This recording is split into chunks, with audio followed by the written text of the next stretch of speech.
What if I told you that the seemingly random chaos of Family Guy actually contains one of the most intricate and bizarre mythologies in television history?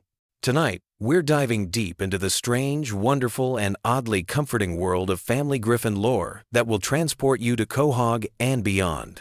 Picture this. You're settling in for the night, your mind racing with the day's stresses, when suddenly you remember that Family Guy isn't just a collection of cutaway gags and pop culture references. It's actually a surprisingly rich tapestry of interconnected stories, recurring characters, and hidden depths that have been building for over 2 decades. And tonight, we're going to explore every corner of this animated universe in a way that's perfect for drifting off to sleep. Let's start our journey in the town of Quahog, Rhode Island, a place that exists in its own pocket dimension, where the laws of physics are more like gentle suggestions, and where a talking dog can have a Harvard education, while his owner struggles to remember his own name.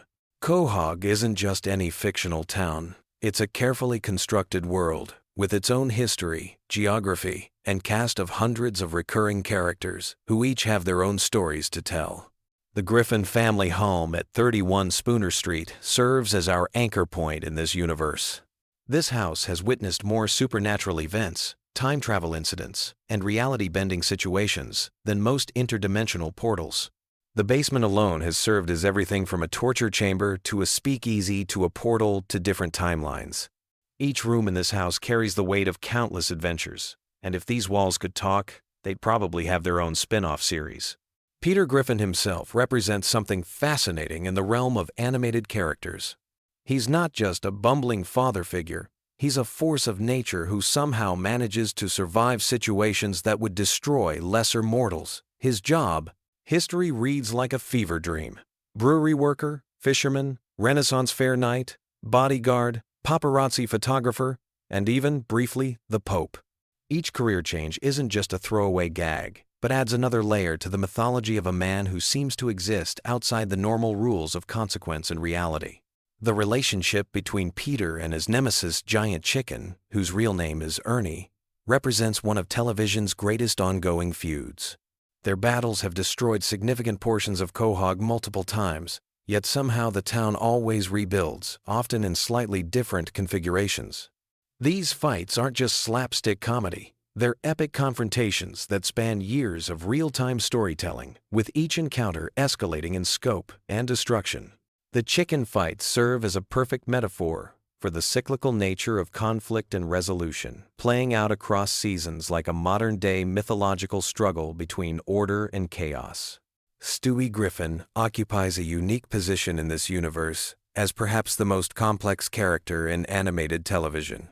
His journey from would-be matricidal infant to time-traveling genius to exploring his own identity represents character development that most live-action dramas would envy. Stewie's inventions have literally reshaped reality multiple times, from his time machine that creates alternate timelines, to his weather control device, to his teleportation technology. He's essentially a godlike being trapped in the body of a 1-year-old, which creates an inherent tension that drives many of the show's most interesting storylines. The relationship between Stewie and Brian forms the emotional core of much of Family Guy's deeper mythology. Brian, the talking dog with a bachelor's degree from Brown University, serves as both Stewie's best friend and his philosophical sparring partner. Their adventures together have taken them through time, across dimensions, and into the deepest corners of human and canine experience. Brian struggles with alcoholism, his failed writing career, and his complex romantic relationships provide grounding for a show that otherwise revels in absurdity. The time travel episodes alone could fill an entire doctoral thesis. The show has established multiple timeline theories, from the straightforward cause and effect changes we see when Stewie prevents his own conception to the more complex multiverse implications of episodes where multiple versions of characters interact. The time travel mythology suggests that every possible version of events exists simultaneously, which explains how characters can die and return, how major life changes can be undone, and how the show can maintain its status quo despite earth-shattering events. Cleveland Brown's departure and return to the series represents something unique in television, a character who literally moved to their own show and then came back, bringing with him the experiences and relationships from that separate universe. This creates a fascinating metatextual layer where the mythology of Family Guy expands to include the mythology of The Cleveland Show, creating an interconnected animated universe that predates many of the cinematic universes we see today. The recurring characters of Quahog each contribute their own threads to this elaborate tapestry. Glenn Quagmire isn't just the perverted neighbor. He's a complex character with his own tragic backstory, his career as a pilot that's taken him around the world, and his complicated relationships with his family members. His house has been the setting for numerous adventures and reveals, and his interactions with the Griffin family have evolved from simple antagonism to a more nuanced dynamic over the years. Joe Swanson represents resilience and determination in a universe that often seems cruel and arbitrary. His backstory as a police officer paralyzed in the line of duty provides weight to his character that goes beyond his role as comic relief. The episodes exploring his relationship with his wife Bonnie and their son Kevin add layers of domestic drama that ground the more outlandish elements of the show. Joe's adventures, from his time as an undercover cop to his brief stint as a superhero, show that even in a world of talking dogs and time machines, human courage and determination still matter. The mythology extends beyond Quahog to include locations like the Drunken Clam, which serves as more than just a bar. It's a sanctuary where the male characters can explore their friendships and fears away from their domestic responsibilities. The bar has witnessed confessions, celebrations, and confrontations that have shaped the relationships between the core characters. Even seemingly minor locations like the grocery store or the church have their own histories and recurring storylines that add depth to the world.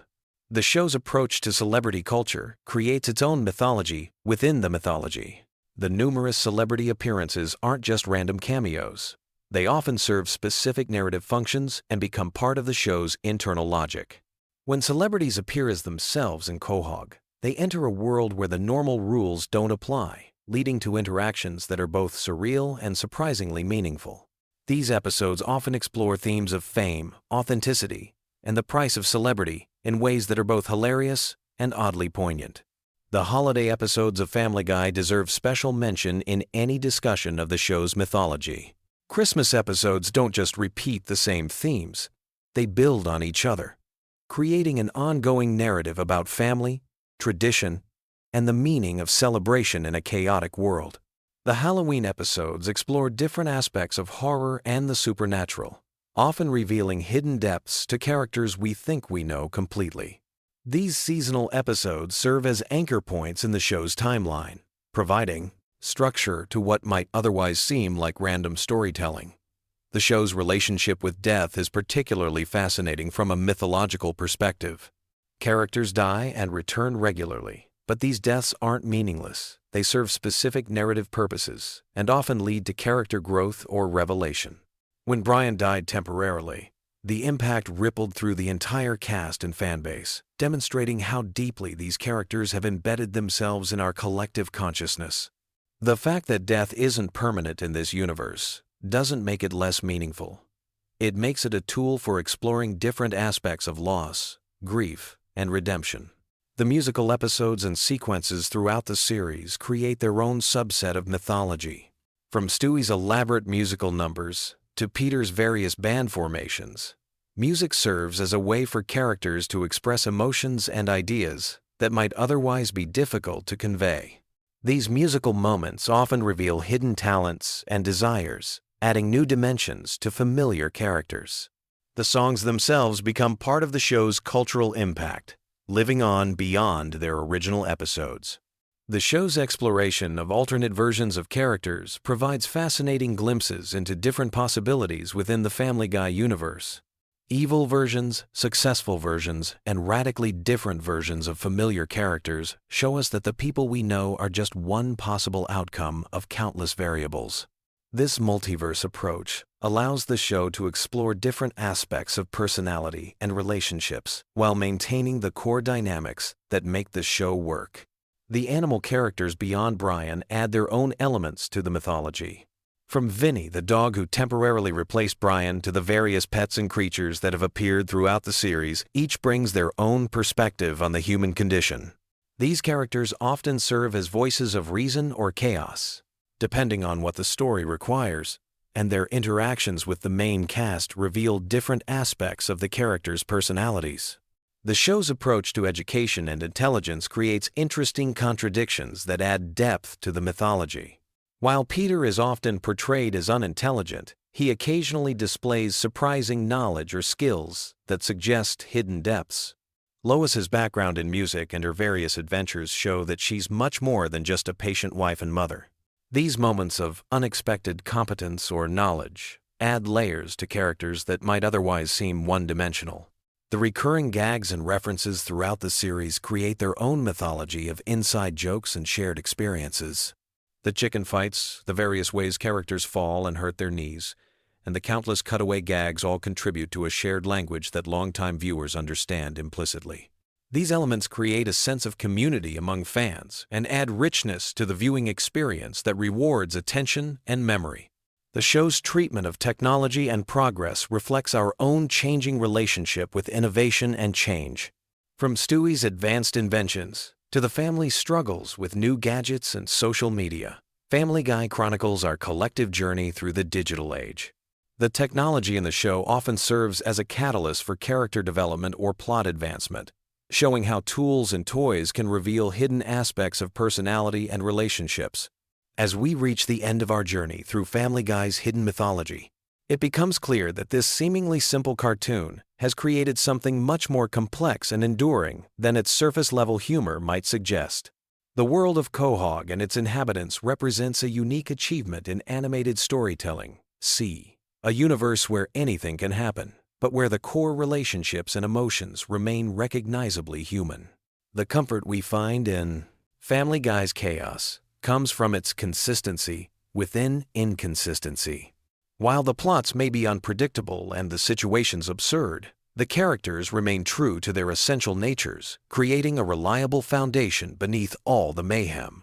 This balance between surprise and familiarity makes it perfect viewing for those moments when we need something engaging enough to occupy our minds, but comfortable enough to help us relax.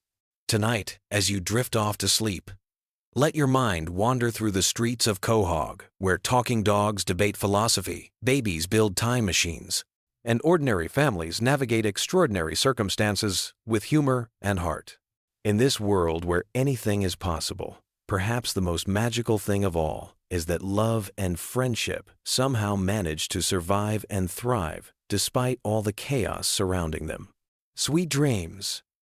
And remember, in the world of Family Guy, tomorrow always brings new adventures, new laughs, and new reasons to appreciate the beautifully bizarre journey of life itself. Have you ever fallen asleep to the chaotic sounds of Peter Griffin crashing through a wall or Stewie plotting world domination? Tonight we're diving deep into the bizarre, twisted, and surprisingly intricate world of Family Guy lore that's somehow become the perfect background noise for millions of viewers worldwide. From the hidden connections between episodes that span decades to the dark secrets lurking beneath Quahog's surface, this is your ultimate guide to the Family Guy universe that will either help you drift off to dreamland or keep you wide awake, questioning everything you thought you knew about America's most dysfunctional animated family. Family Guy has been on our screens for over 2 decades now, and what started as a simple animated sitcom has evolved into something far more complex and layered than most people realize. Tonight we're going to explore the deep lore, the recurring mysteries, the character backstories that only dedicated fans know about, and all the subtle details that make this show a fascinating rabbit hole to fall down as you're trying to fall asleep. Let's start with the Griffin family themselves, because there's so much more to these characters than meets the eye. Peter Griffin isn't just a bumbling father figure. His backstory reveals a man shaped by abandonment, neglect, and a desperate need for acceptance that manifests in increasingly destructive ways. We learn throughout the series that Peter was adopted, never knowing his real father until much later in the show's run. This abandonment issue explains so much about his behavior, his need to be the center of attention, and his often childlike approach to solving problems. But here's where it gets interesting for our sleepy exploration. Peter's job history reads like a fever dream. He's worked at a toy factory, been a fisherman, worked at a brewery, become a bodyguard, tried his hand at being a country music star, worked as a private investigator, and somehow ended up back at the brewery multiple times. Each job change represents a different phase of the show's evolution, and if you're watching chronologically as you fall asleep, you can actually track the show's tonal shifts through Peter's career moves. Lois Griffin presents an even more fascinating character study for our nighttime viewing. She comes from the wealthy Pewterschmidt family, which immediately sets up this class conflict that runs throughout the entire series. Her father, Carter Pewterschmidt, represents old money, conservative values, and everything that Peter both despises and desperately wants to be accepted by. Lois chose Peter over her privileged background, but this choice haunts their relationship in subtle ways that become more apparent when you're watching with sleepy, unfocused attention. The really interesting lore element here is how Lois's musical background keeps surfacing throughout the series. She's classically trained, she's performed professionally, and there are hints that she gave up a potentially successful career to become a housewife and mother.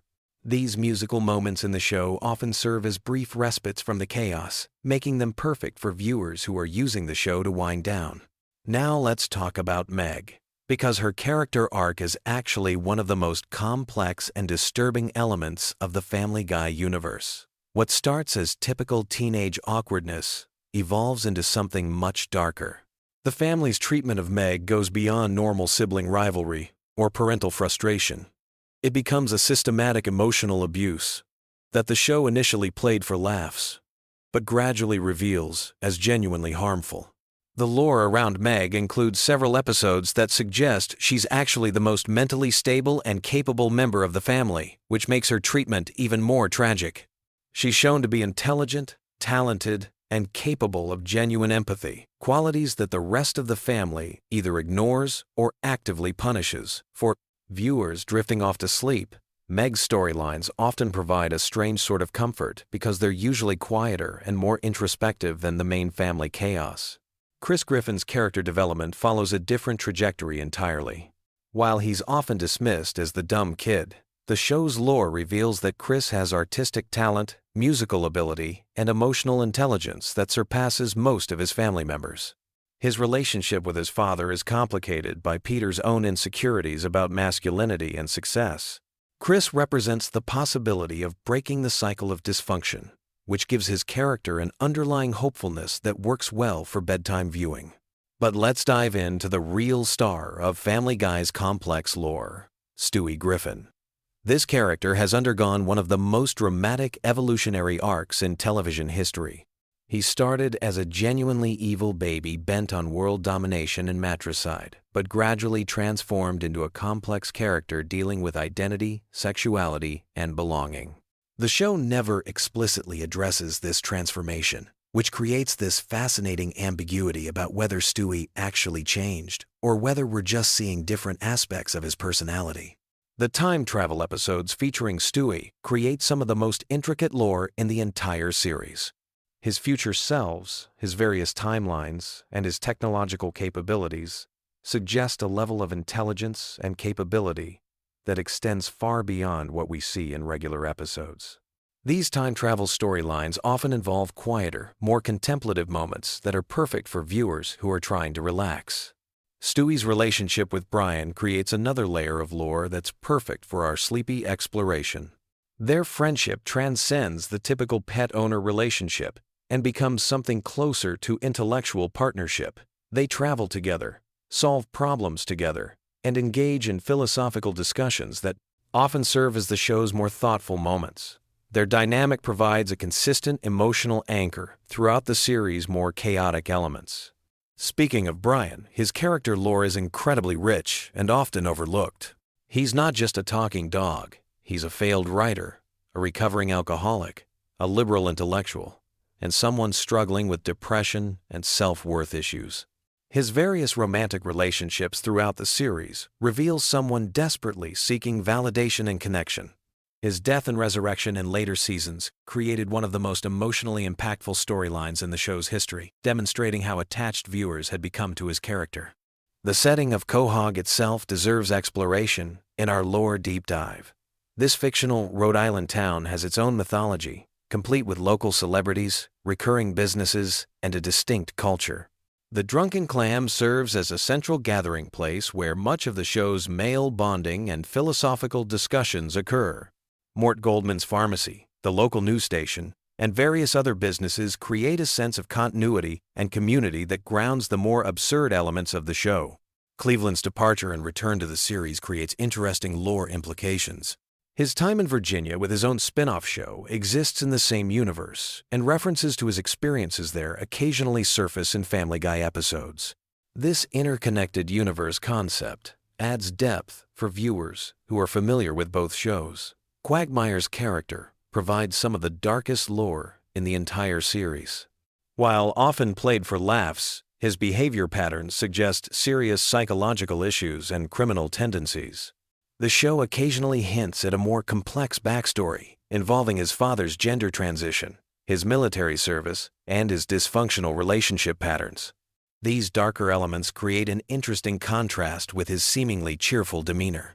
Joe Swanson's backstory as a disabled police officer adds another layer of complexity to the Quahog community. His accident, his marriage to Bonnie, and his struggle to maintain his sense of purpose and masculinity after becoming paralyzed provide some of the show's more serious emotional content.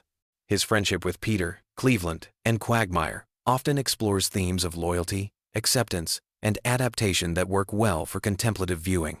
The show's cutaway gags, while seemingly random, actually create their own form of lore through recurring characters and situations.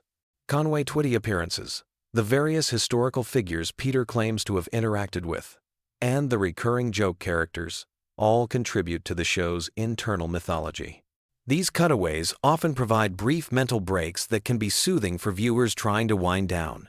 Family Guy's approach to continuity is deliberately loose, which actually makes it perfect for casual viewing. Unlike serialized dramas that require intense attention to plot details, Family Guy episodes can be enjoyed independently while still rewarding longtime viewers with references and callbacks. This makes it ideal for background viewing or for times when you're not paying complete attention. The show's musical numbers deserve special mention in our lore exploration. From Conway Twitty performances to elaborate Broadway-style productions, these musical interludes often serve as the show's most memorable and emotionally resonant moments. They break up the rapid-fire joke delivery and provide opportunities for character development and emotional expression. The various holiday episodes throughout the series create their own seasonal lore. Christmas episodes often explore themes of family, tradition, and redemption. Halloween episodes venture into horror and supernatural territory. These special episodes often feature higher production values and more elaborate storytelling that reward dedicated viewing. The show's treatment of religion, politics, and social issues creates ongoing lore threads that reflect changing social attitudes over the show's long run. Early episodes approach these topics differently than later ones, creating an interesting timeline of cultural evolution that can be tracked through the series' progression. Guest appearances and celebrity encounters in Family Guy often become part of the show's lore through recurring references and callbacks. These celebrity interactions sometimes extend beyond single episodes, creating ongoing relationships and references that reward longtime viewers. The various alternate reality and parallel universe episodes explore different versions of the Griffin family and Quahog community. These episodes often reveal character depths and relationship dynamics that aren't apparent in regular episodes. They also provide opportunities to explore what-if scenarios that add complexity to our understanding of the main characters. Family Guy's animation style evolution tells its own story about the show's development and budget changes over time. Early episodes have a distinctly different look and feel compared to more recent ones. This visual evolution creates a subtle timeline that longtime viewers can use to place episodes chronologically, even without checking air dates. The show's relationship with Fox Network, including its cancellation and resurrection, becomes part of its own meta-lore. Episodes that reference these real-world events blur the line between fiction and reality in ways that add extra layers for dedicated fans to discover and contemplate. As we wind down our exploration of Family Guy's rich lore landscape, It's worth noting that this depth and complexity is part of what makes the show so suitable for repeated viewing and background watching. There's always another layer to discover, another connection to make, another character detail to notice. Whether you're actively watching or letting it play, while you drift off to sleep, Family Guy's universe provides a consistent, familiar, and surprisingly deep world to explore. The beauty of Family Guy lore for bedtime viewing lies in its perfect balance of familiarity and discovery. You can watch episodes you've seen dozens of times and still notice new details, catch references you missed before, or simply let the familiar voices and situations wash over you as you relax. The show's episodic nature means you won't lose important plot threads if you fall asleep mid-episode, but its rich lore rewards those moments when you find yourself unexpectedly engaged and alert.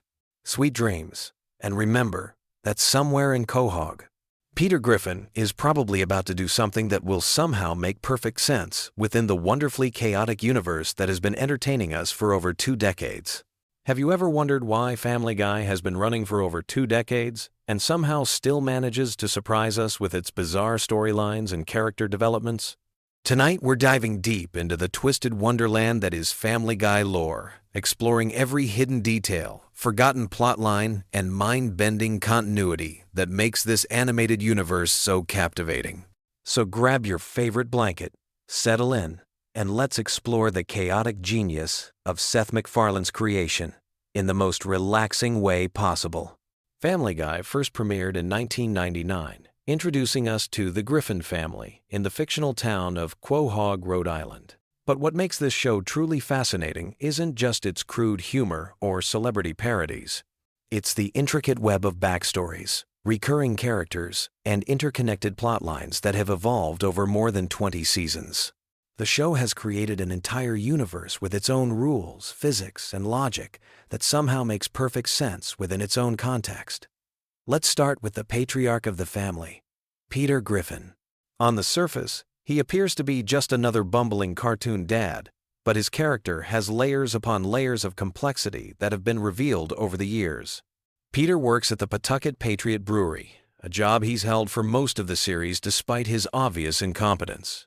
The brewery itself has become a character in the show, with its own history and significance to the town of Quahog. We've learned that the brewery was founded by Francis Griffin, Peter's father, who had a complicated relationship with his son that influenced much of Peter's behavior and worldview. Peter's ancestry is surprisingly diverse and complex. Throughout the series, we've discovered that he has Irish, German, and even extraterrestrial lineage. His Irish heritage connects him to Mickey McFinnigan, a character who represents Peter's more aggressive and confrontational side.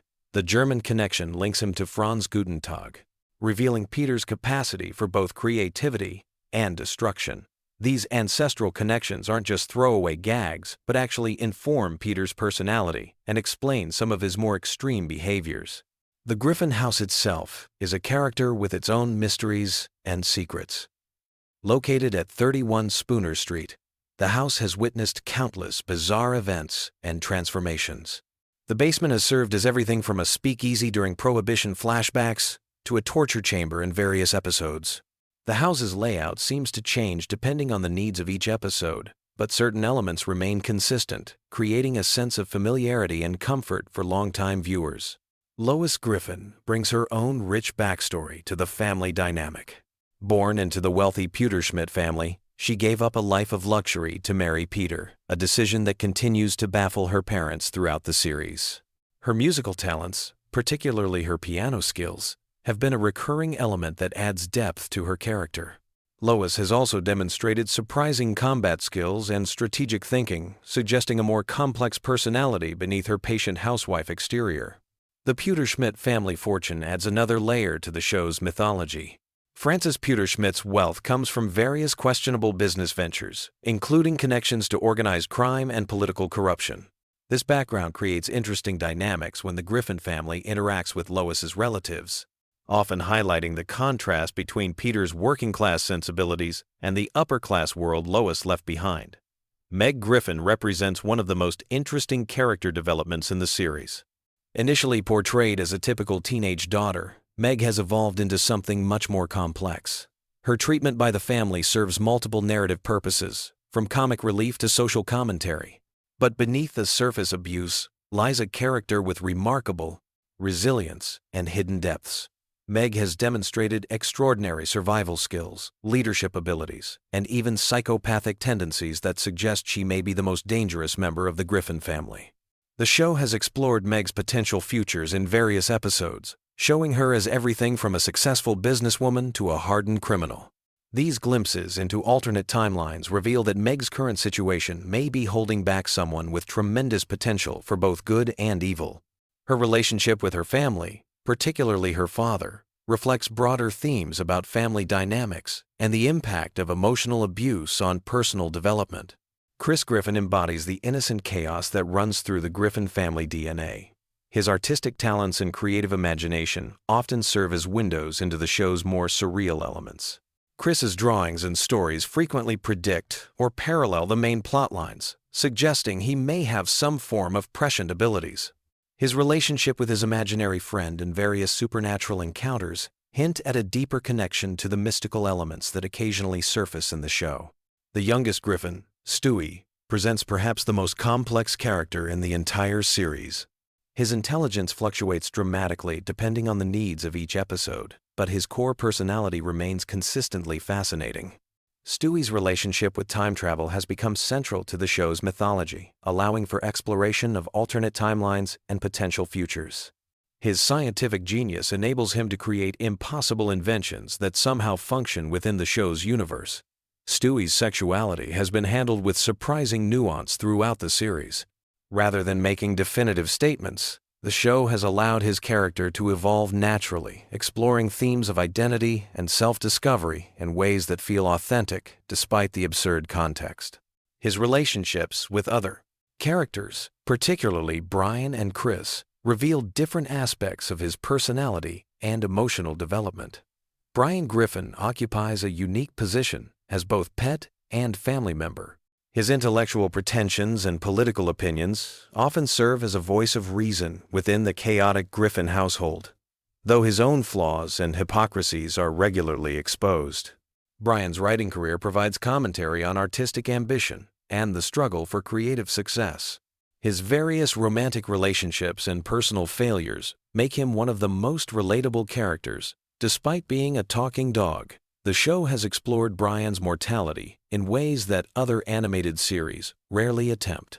His near-death experiences and actual temporary death created genuine emotional moments that demonstrated the show's capacity for sincere storytelling alongside its trademark irreverence.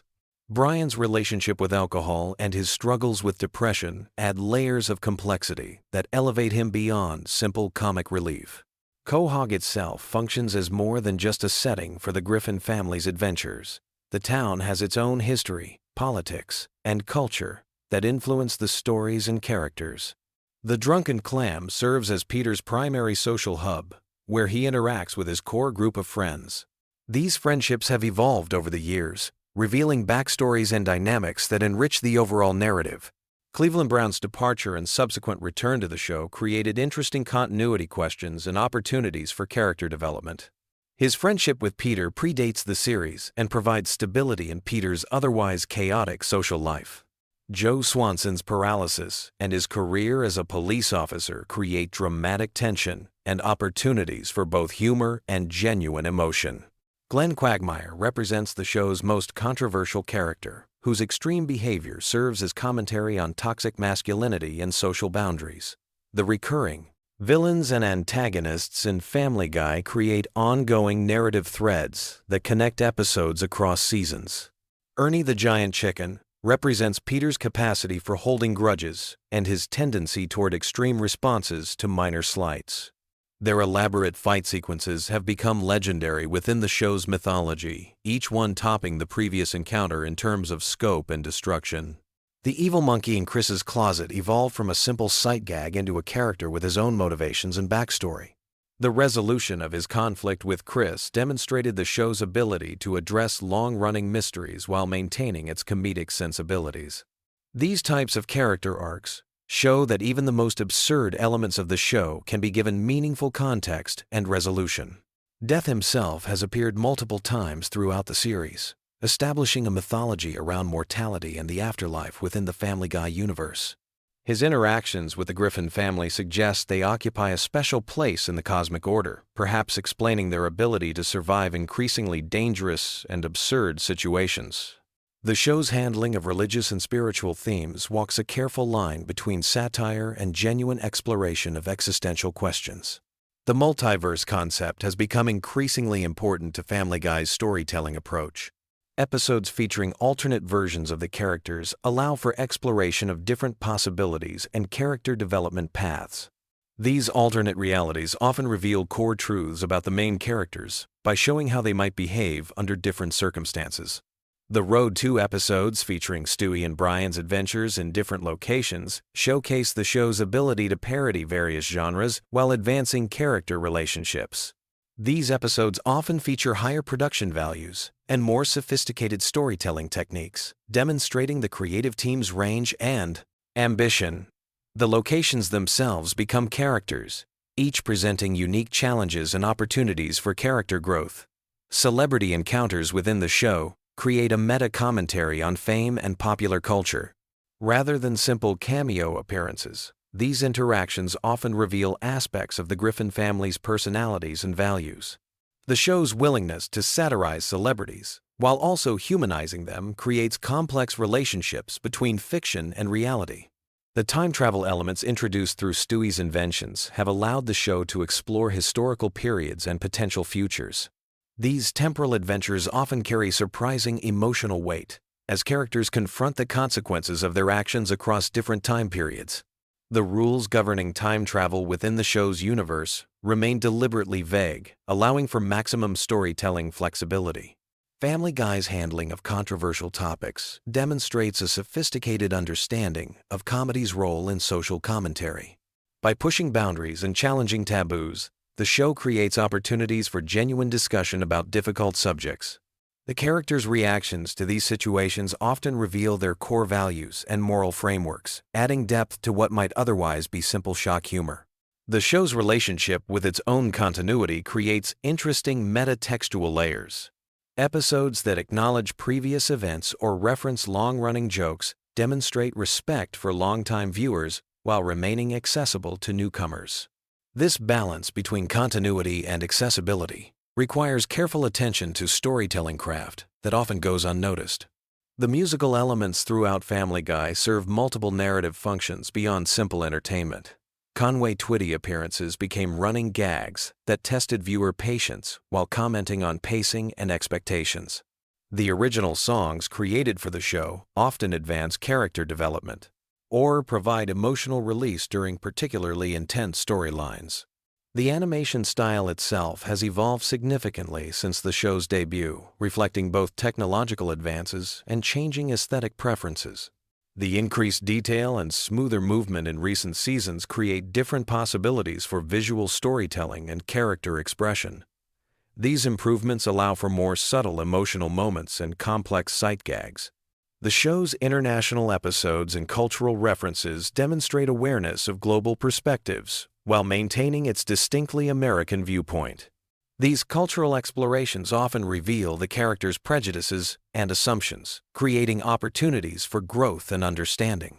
The research and attention to detail in these episodes shows respect for the cultures being portrayed, even when satirizing them. As we've journeyed through the vast landscape of Family Guy lore, we've discovered that beneath its irreverent surface lies a surprisingly sophisticated storytelling universe. The show's longevity stems not just from its ability to shock and entertain, but from its commitment to character development and narrative complexity. Each episode adds new layers to this rich tapestry, creating connections and possibilities that keep viewers engaged across decades of viewing. The Griffin family's adventures continue to evolve, promising new mysteries and revelations for future exploration. Whether you're a longtime fan or a curious newcomer, there's always something new to discover in the wonderfully chaotic world of Family Guy. Sweet dreams, and remember that in Quahog, anything is possible. You know that feeling when you're lying in bed scrolling through endless videos trying to find something that'll help you drift off to sleep? Most people go for rain sounds or meditation videos, but there's this weird corner of the internet that's discovered something completely unexpected. Family Guy lore videos. And honestly, it makes perfect sense once you think about it. Picture this. Peter Griffin's bumbling voice rambling about some ridiculous backstory while you slowly fade into dreamland. It's like having that one friend who tells really long, meandering stories that somehow become the perfect background noise for sleep. But here's the thing. Family Guy isn't just random jokes and cutaway gags. There's actually this incredibly deep, twisted universe hiding beneath all the chaos, and when you start exploring it at bedtime, something magical happens. Tonight, we're diving into the strangest, most soothing rabbit hole on YouTube. We're talking about Family Guy lore that's specifically designed to help you sleep. And trust me, by the end of this journey, you'll understand why millions of people are choosing Stewie's time travel adventures over counting sheep. Let's start with why this works so well. Your brain needs something engaging enough to distract from racing thoughts, but not so stimulating that it keeps you awake. Family Guy lore hits this sweet spot perfectly. The familiar voices create a sense of comfort, like having old friends nearby. The storylines are complex enough to occupy your mind, but delivered in that laid-back, conversational tone that naturally slows your heart rate. The beauty of Family Guy as sleep content lies in its structure. Unlike other shows that build tension toward climactic moments, Family Guy operates on this weird, episodic flow where nothing is too serious or urgent. Even when Peter is destroying the town or Stewie is plotting world domination, there's this underlying absurdity that signals to your brain that everything is okay. It's chaos, but comfortable chaos. One of the most popular sleep topics is Stewie's time travel timeline. Now, if you've watched the show casually, you might think Stewie's time adventures are just random episodes. But when you dig deeper, there's this incredibly complex web of cause and effect that spans decades. Stewie has literally shaped the Griffin family history in ways most viewers never realize. Think about it. In one timeline, Stewie prevents his own birth, which creates this paradox where he exists but shouldn't. In another, he saves his father's life, completely altering the family dynamic. These aren't just throwaway episodes. They're building blocks of an intricate multiverse where every action ripples through time. And when someone narrates this in a gentle, sleepy voice while you're tucked in bed, it becomes this dreamy exploration of cause and effect that naturally leads your mind into sleep. The time travel lore gets even more interesting when you consider Stewie's relationship with Brian. Their adventures through different eras reveal hidden layers of both characters. Brian isn't just the family dog who talks. He's this tortured intellectual who's lived through multiple timelines, sometimes remembering previous versions of events, sometimes completely oblivious. The complexity of their friendship across different realities becomes this beautiful, melancholy meditation on friendship and loyalty. What makes this perfect for sleep is how these time travel stories often end with everything returning to normal, or at least a version of normal. There's no real stakes because the show's format demands that the status quo be maintained. Your subconscious picks up on this pattern and relaxes, knowing that no matter how wild the adventure gets, the Griffin family will be okay by morning. Another incredibly soothing topic is the hidden depth of Peter Griffin's character. On the surface, he's just this obnoxious, immature father figure. But when you start examining his backstory, there's surprising emotional complexity. Peter's relationship with his own father, Francis, reveals layers of abandonment issues and the desperate need for approval that drives much of his behavior.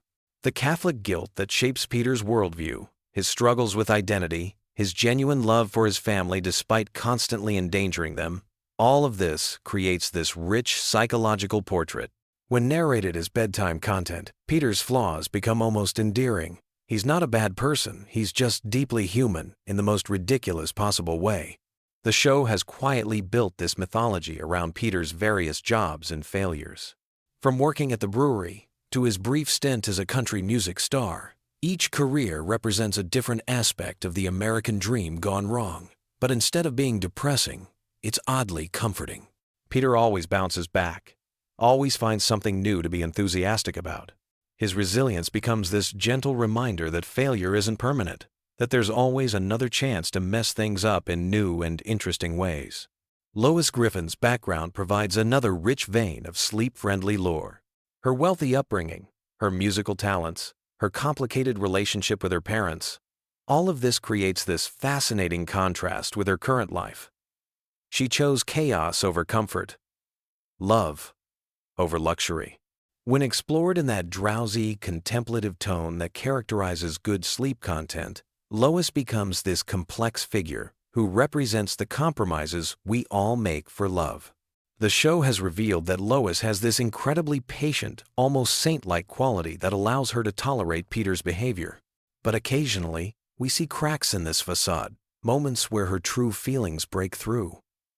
These glimpses of Lois's inner life become fascinating character studies when presented as gentle bedtime analysis. Meg Griffin represents something even more interesting in the show's mythology. She's the perpetual outsider, the family member who never quite fits in. But when you examine her character closely, she's often the most sensible person in the room. Her isolation isn't really about her being unlikable. It's about her being different, more grounded than the rest of her chaotic family. The psychological dynamics of how the Griffin family treats Meg reveal uncomfortable truths about family structures and social hierarchies. But when explored as sleep content, these observations become philosophical musings rather than harsh critiques. Meg's resilience in the face of constant rejection becomes almost inspiring, a quiet testament to the strength of people who don't fit conventional molds. Chris Griffin's journey through adolescence provides another layer of gentle complexity. His artistic talents, his kind heart, his struggles with self-image, all of this unfolds against the backdrop of typical teenage challenges, amplified by his family's dysfunction. Chris represents hope in the Griffin universe, the possibility that the next generation might break free from destructive patterns. The show has developed this subtle running theme about Chris's potential. He's genuinely talented, genuinely caring, but constantly undermined by his environment. When narrated as bedtime content, Chris's story becomes this quiet meditation on nurture versus nature, on how children can maintain their essential goodness despite chaotic circumstances. Brian Griffin deserves special attention because he's arguably the most complex character in the entire series. He's an intellectual trapped in a dog's body, an artist struggling with mediocrity, a liberal idealist living in a conservative household. His pretensions and failures make him simultaneously the most relatable and most frustrating character. Brian's writing career, his romantic relationships, his drinking problem, his philosophical debates with Stewie, all of this creates this rich tapestry of middle-aged disappointment wrapped in surreal comedy. When presented as sleep content, Brian's struggles become universal human experiences filtered through the lens of absurdity. The relationship between Brian and Stewie forms the emotional core of many episodes, and their dynamic has evolved significantly over the show's long run. Early episodes portrayed them as adversaries, but they've developed into this unusual friendship between two intellectuals who understand each other's isolation within the Griffin household. Their conversations, whether they're traveling through time or just sitting in the living room, often touch on profound themes of mortality, purpose, and connection. When these moments are compiled and narrated as bedtime content, they become these surprisingly deep philosophical discussions that naturally lead the mind toward contemplative rest. The supporting characters in Family Guy have developed their own rich backstories that provide endless material for sleep-friendly content. Glenn Quagmire, despite his obvious character flaws, has this complex history as a pilot and adventurer. His relationship with his father, his military service, his various romantic entanglements, all of this creates this surprisingly detailed character study. Cleveland Brown's departure and return to the show created interesting continuity questions that lore enthusiasts love to explore. The dynamics of the friend group, how relationships change over time, how people grow apart and come back together, these themes resonate on a deeper level when explored in that gentle, bedtime storytelling style. Joe Swanson's backstory as a police officer and his adjustment to life in a wheelchair provides material for surprisingly touching character exploration. His determination, his relationship with his family, his role as the moral center of Peter's friend group, all of this unfolds into rich character development that works beautifully as sleep content. The world building in Family Guy extends beyond the main characters to include the town of Quahog itself, the recurring locations, The background characters who appear across multiple episodes, the local politics and social dynamics, all of this creates a lived-in universe that feels surprisingly real despite its cartoon absurdity. The show has developed this consistent internal logic about how Quahog operates, from the local government to the business community to the social hierarchies. When explored as lore content, these details create this comforting sense of a complete world where everything has its place, even if that place is completely ridiculous. Family Guy's relationship with pop culture provides another fascinating avenue for sleep-friendly exploration. The show's countless references and parodies create this massive web of connections to movies, TV shows, music, and historical events. Tracing these references becomes like a gentle intellectual exercise that occupies the mind without overstimulating it. The cultural commentary embedded in these references often reveals surprising insight about American society, entertainment, and human nature. When presented as bedtime analysis, these observations become thoughtful cultural criticism delivered in the most relaxed possible format. The show's approach to continuity creates interesting puzzles for lore enthusiasts. Some episodes clearly exist in the same universe, building on previous events and character development. Others seem to exist in isolation, resetting everything back to a baseline. Understanding which episodes connect and which stand alone becomes this gentle mental exercise, perfect for bedtime. This flexible approach to continuity actually enhances the show's value as sleep content. Unlike serialized dramas where missing details might leave you confused, Family Guy's episodic nature means you can drift in and out of consciousness without losing the thread of what's happening. The animation style and visual storytelling in Family Guy contribute to its effectiveness as sleep content. The character designs are simple and comforting. The color palette is warm and familiar, and the pacing of visual jokes follows predictable patterns. Your brain learns to anticipate the rhythm of the show, which naturally promotes relaxation. The voice acting deserves special mention because the performers have developed these characters over decades.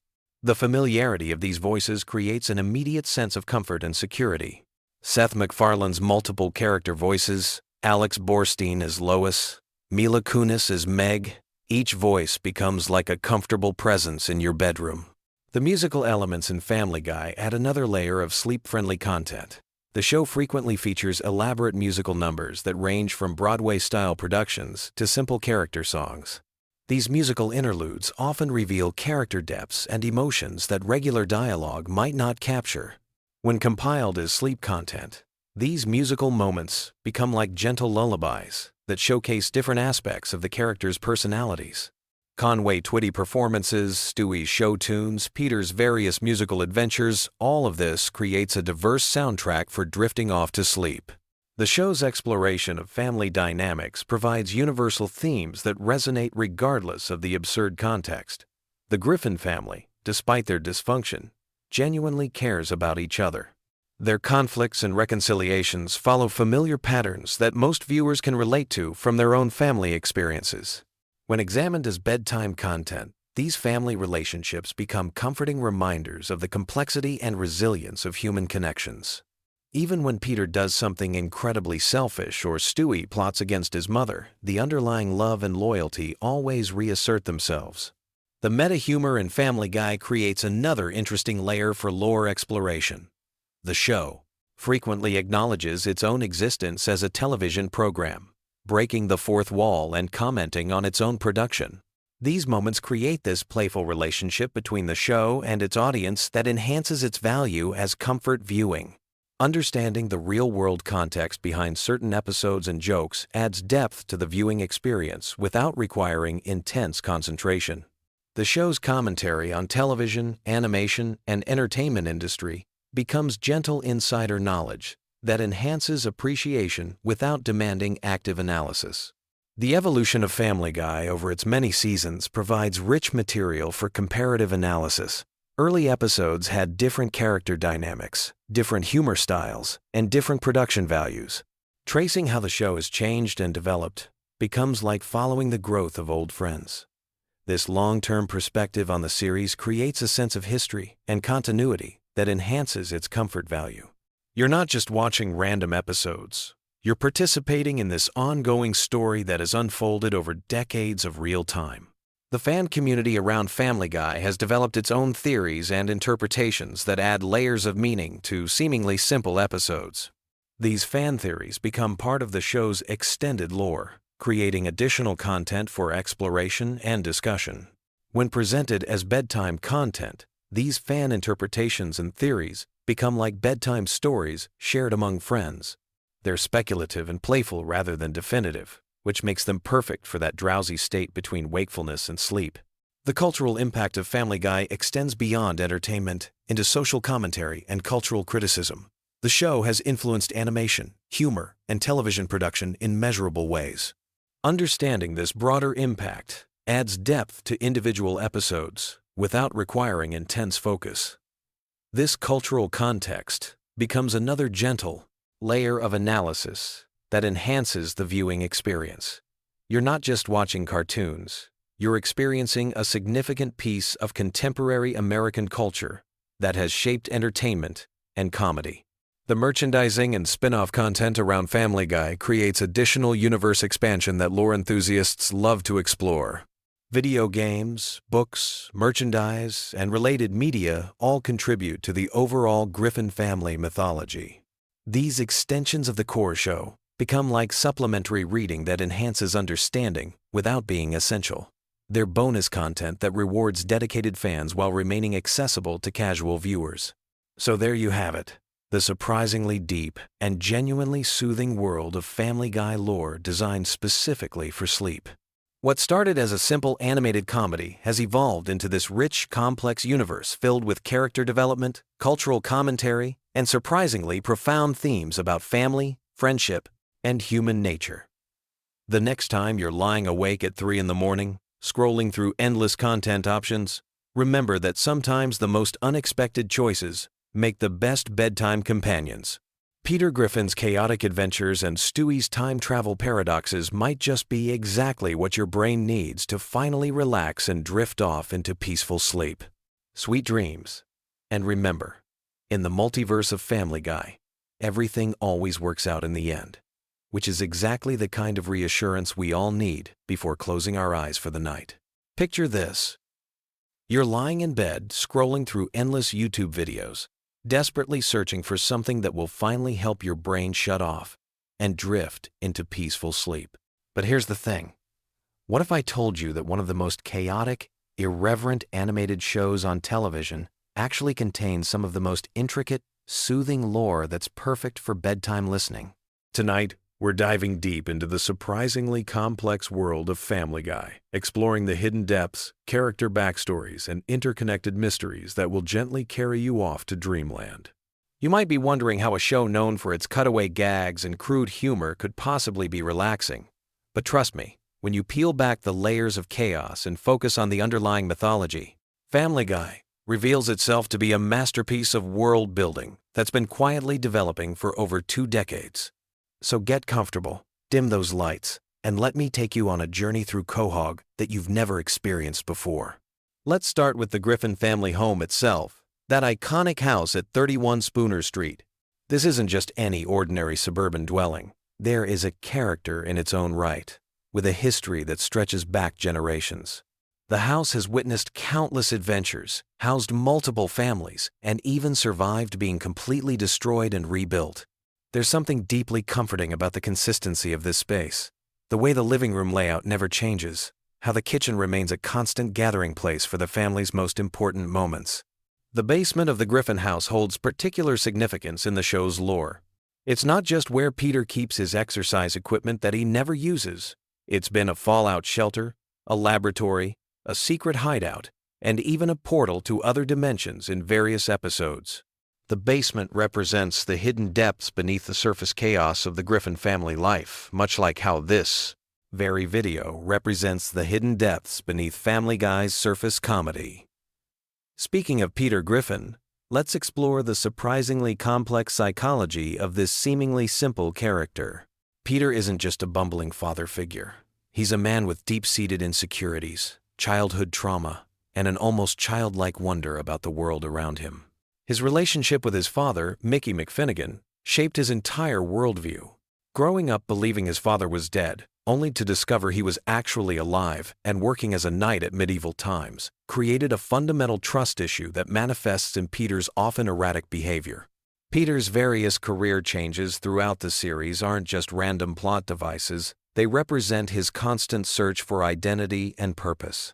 From his time as a toy factory worker, to his stint as a fisherman, from his brief period as a country music star, to his role as a brewery owner, each job represents a different facet of Peter's personality trying to emerge.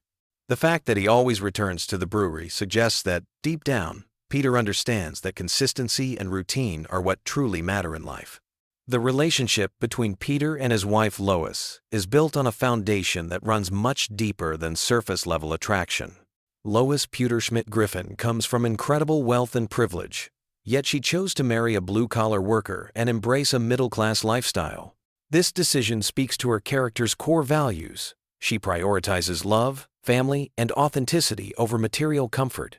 Her occasional moments of frustration with Peter aren't signs of a failing marriage, but rather natural responses to the challenges of loving someone unconditionally. Lois's musical talents, her piano playing and singing abilities, represent her artistic soul that she's never fully abandoned despite becoming a full-time mother and wife. These moments when she plays piano in the living room are some of the show's most genuinely peaceful scenes, offering viewers a glimpse into the quieter, more contemplative side of the Griffin household.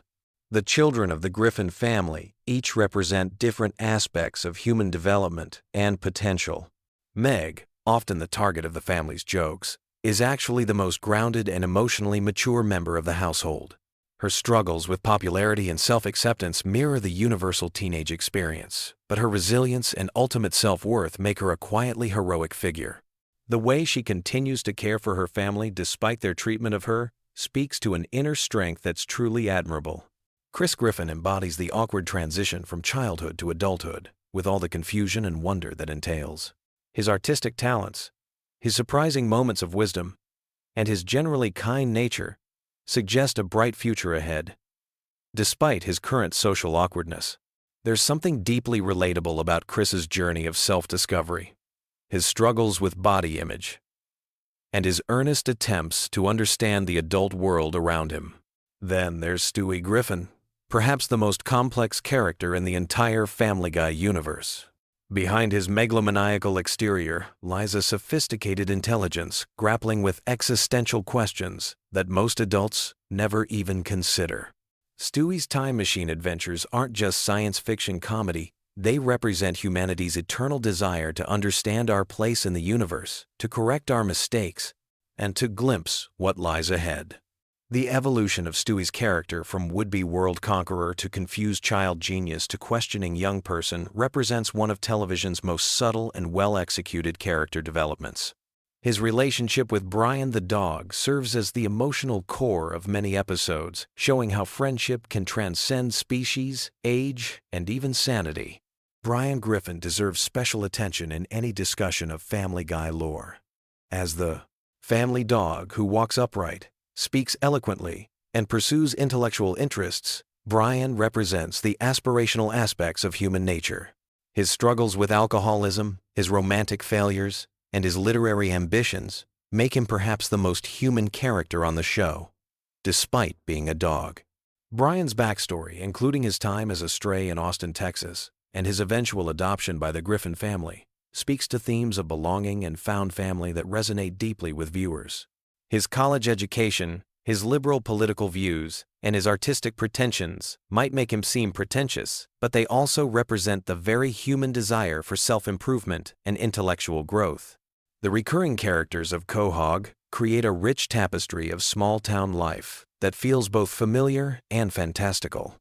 Glenn Quagmire, the Griffin's neighbor, might seem like a one-dimensional character focused on his pilot career and romantic pursuits, but deeper examination reveals a man grappling with loneliness and searching for genuine connection. His antagonistic relationship with Brian stems from philosophical differences that reflect real-world political and social divisions. Cleveland Brown's friendship with Peter represents the kind of loyal, enduring male friendship that many viewers find deeply comforting. Despite moving away to star in his own show and eventually returning, Cleveland's bond with Peter remains unchanged, speaking to the timeless nature of true friendship. Their shared history, from high school through adulthood, creates a sense of continuity and stability in an otherwise chaotic world. Joe Swanson's story as a disabled police officer adds layers of representation and resilience to the show's universe. His determination to maintain his career and active lifestyle despite his paralysis, combined with his role as a devoted husband and father, makes him an inspiring figure. The friendship between Joe, Peter, Quagmire, and Cleveland represents different aspects of masculinity and how men can support each other through life's challenges. The town of Quahog itself has a rich history that's been revealed gradually throughout the series. From its founding by seemingly ordinary settlers to its hidden connections to major historical events, Quahog represents the idea that every small town has secrets and stories worth telling.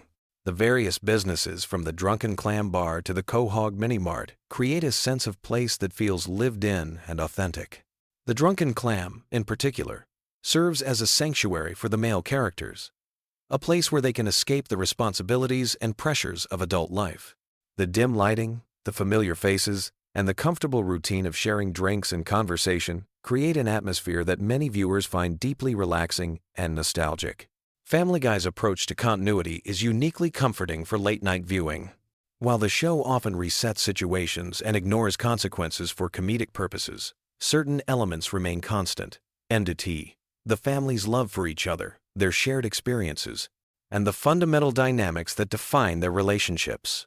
This selective continuity creates a dreamlike quality where anything can happen, but the core emotional truths remain unchanged. The show's frequent flashbacks and cutaway gags, while often dismissed as random humor, actually serve to expand the universe's mythology. Each glimpse into a character's past, each reference to historical events, and each bizarre scenario adds another layer to the show's complex tapestry. These moments create a sense that the characters have rich, full lives beyond what we see in the main episodes. The musical elements of Family Guy deserve special recognition for their soothing qualities. From Lois's piano performances to the elaborate musical numbers that occasionally take over entire episodes, music serves as a unifying force in the Griffin household. These musical moments often reveal character, emotions, and relationships in ways that dialogue alone cannot, creating some of the series' most genuinely touching scenes. The show's treatment of holidays and traditions provides a comforting structure that mirrors real family life. Christmas episodes, Halloween specials, and birthday celebrations create anchor points throughout the series, giving viewers familiar touchstones that feel like returning home. The way the Griffin family celebrates these occasions, with all their chaos and love, reflects the messy reality of actual family gatherings. Peter's various schemes and adventures, while often absurd, follow certain patterns that create a sense of predictability within unpredictability. His enthusiasm for new projects, his inevitable complications, and his family's support, despite their exasperation, create a comfortable rhythm that's perfect for relaxation. There's something deeply satisfying about knowing that no matter how crazy Peter's latest idea gets, everything will work out in the end. The relationship between the Griffin family and their extended family members adds another layer of complexity to the show's lore. Lois's wealthy parents, the Pewterschmidts, represent old money and social expectations, while Peter's working-class background creates natural tensions that many viewers can relate to. These family dynamics play out over multiple episodes and seasons, creating long-term storylines that reward dedicated viewers. The show's occasional ventures into science fiction and fantasy elements expand the universe beyond the boundaries of realistic suburban life. Time travel episodes, alternate dimension stories, and encounters with supernatural beings suggest that the Family Guy universe operates on different rules than our own, where anything is possible and wonder lurks around every corner. As we wind down our journey through Family Guy's hidden depths, it's worth reflecting on what makes this chaotic comedy so unexpectedly soothing when viewed through the lens of lore and continuity. Perhaps it's the underlying message that families, despite their flaws and conflicts, ultimately stick together. Maybe it's the comfort of familiar characters and settings that feel like old friends. Or possibly it's the show's ability to find humor and humanity in even the most absurd situations. The Griffin family, for all their dysfunction and chaos, represents something fundamentally hopeful about human nature. They make mistakes, they hurt each other's feelings, they get into ridiculous situations, but they always come back together. They forgive, they support each other, and they continue to grow and change as individuals while maintaining their core family bond. So as you close your eyes tonight, let your mind wander through the streets of Quahog, past the familiar houses and landmarks, into the warm glow of 31 Spooner Street, where a family gathers each evening, sharing meals, stories, and love, despite all their imperfections. In that comfortable, chaotic, deeply human space, perhaps you'll find the peace and rest you've been searching for. Sweet dreams. And remember, no matter how crazy life gets, there's always home, there's always family, and there's always tomorrow to try again. The lore of Family Guy reminds us that even in the most unlikely places, we can find stories worth telling, characters worth loving, and moments worth treasuring. Rest well, knowing that somewhere in the animated universe, the Griffin family continues their eternal dance of chaos and love, providing comfort to viewers around the world who find solace in their familiar dysfunction and unwavering devotion to each other. Have you ever wondered why Family Guy was actually canceled twice before becoming one of the most successful animated shows in television history? Or why Seth MacFarlane almost died in the September 11th attacks, but a twist of fate involving a hangover literally saved his life? Today we're diving deep into the hidden world of Family Guy lore that will completely change how you watch this iconic show. Most people think they know everything about the Griffin family, but the truth is, there are layers of secrets, controversies, and mind-blowing, behind-the-scenes stories that Fox never wanted you to discover. From voice actors who were replaced without anyone noticing, to episodes that were banned from ever airing again, we're about to uncover the most shocking Family Guy secrets that have been hiding in plain sight for over 2 decades. But first, let me blow your mind with something that happened before the show even premiered. Seth MacFarlane was supposed to be on American Airlines Flight 11 on September 11, 2001, the same flight that crashed into the North Tower of the World Trade Center. He had a ticket, his bags were packed, and he should have been on that plane. But here's the crazy part that nobody talks about. He overslept because he was hungover from a party the night before. That hangover literally saved his life and changed the entire trajectory of television comedy. Think about it for a second. If MacFarlane had made that flight, there would be no Family Guy, no American Dad, no The Orville, no billion-dollar animation empire.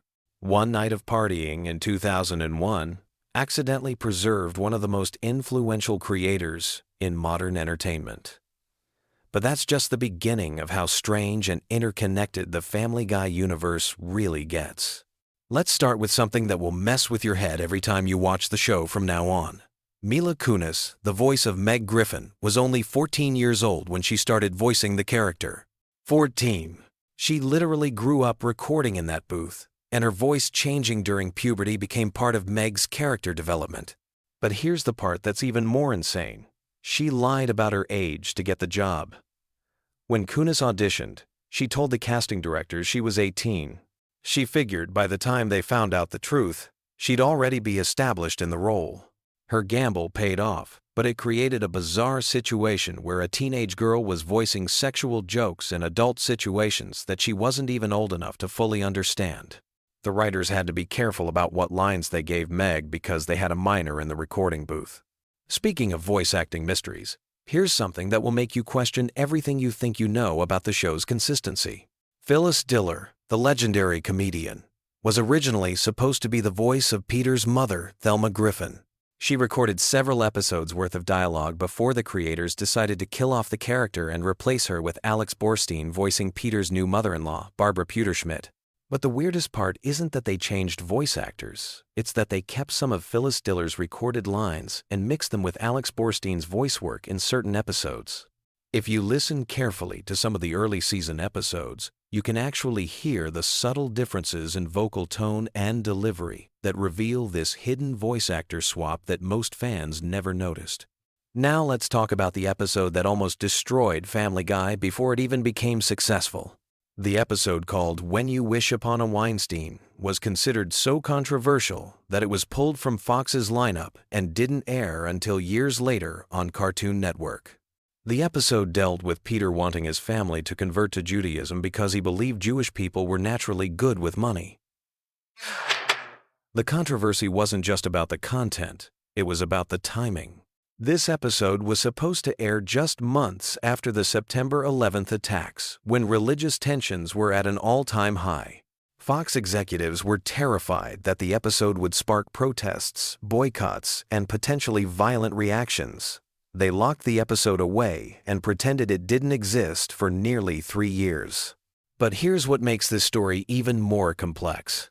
Seth MacFarlane fought tooth and nail to get the episode aired because he believed it was actually pro-Jewish and was celebrating Jewish culture rather than mocking it.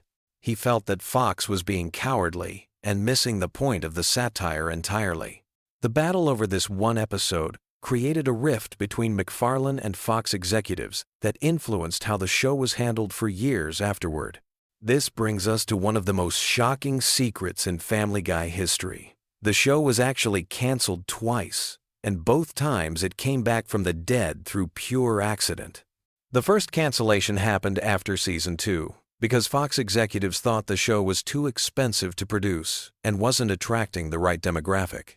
They wanted younger viewers, but Family Guy was primarily watched by college students and adults. Here's where it gets interesting. After the cancellation, Cartoon Network picked up the reruns and started airing them late at night. The show found its audience in this late-night slot, with viewers who were exactly the demographic Fox had been trying to reach.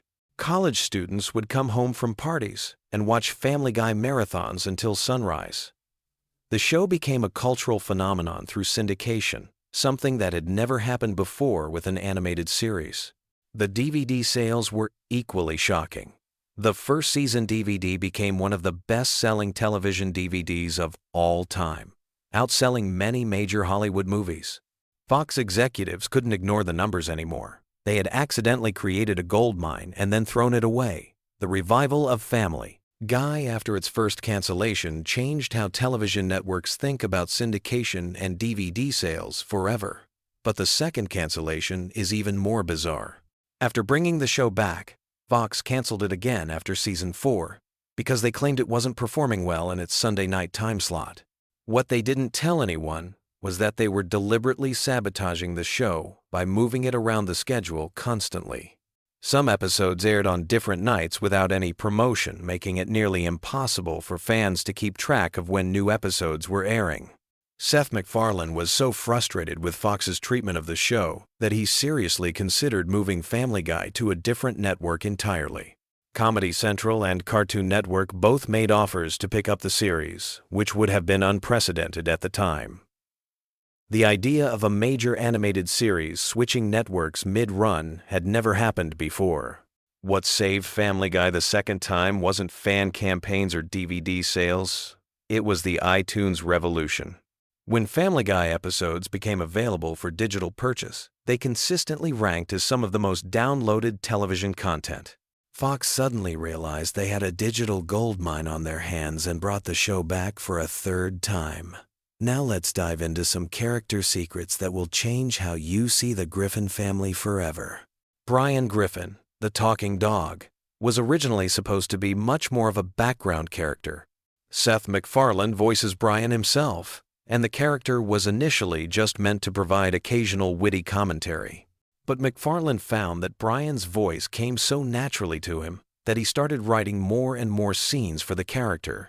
Here's the mind-bending part.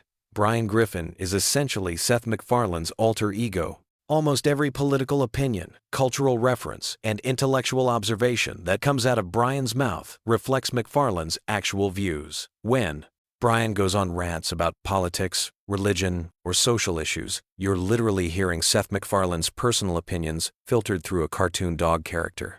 This became controversial when fans started to notice that Brian was becoming increasingly preachy and self-righteous in later seasons. Critics accused MacFarlane of using the character as a mouthpiece for his liberal political views, turning Family Guy into a platform for his personal agenda. The backlash became so intense that MacFarlane actually killed off Brian in a shocking episode, only to bring him back a few episodes later after massive fan outrage. But the Brian death episode reveals something even more interesting about how Family Guy operates behind the scenes. The writers had been planning Brian's temporary death for over a year, and they deliberately leaked fake spoilers to throw fans off the scent. They created elaborate fake scripts and even recorded fake voice acting sessions to maintain the secrecy of their plan. Stewie Griffin presents another layer of hidden complexity that most viewers completely miss. The character was originally designed to be a one-dimensional villain baby who wanted to kill his mother and take over the world. But as the show evolved, Stewie became more complex, and his sexuality became a subject of constant speculation and debate.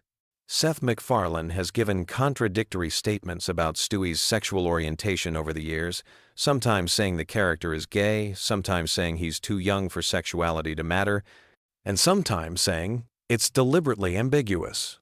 But here's what most people don't know. There are actually two different versions of Stewie, depending on who he's interacting with. When Stewie talks to Brian, he's portrayed as intelligent, sophisticated, and possibly gay.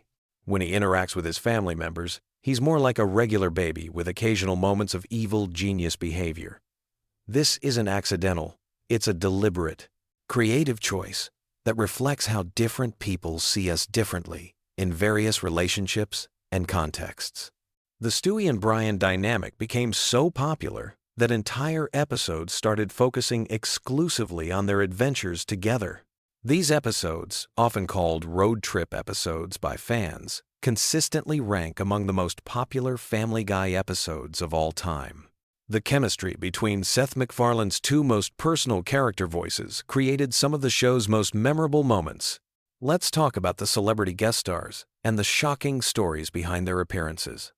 When Drew Barrymore appeared on the show, she was going through a particularly difficult period in her personal life.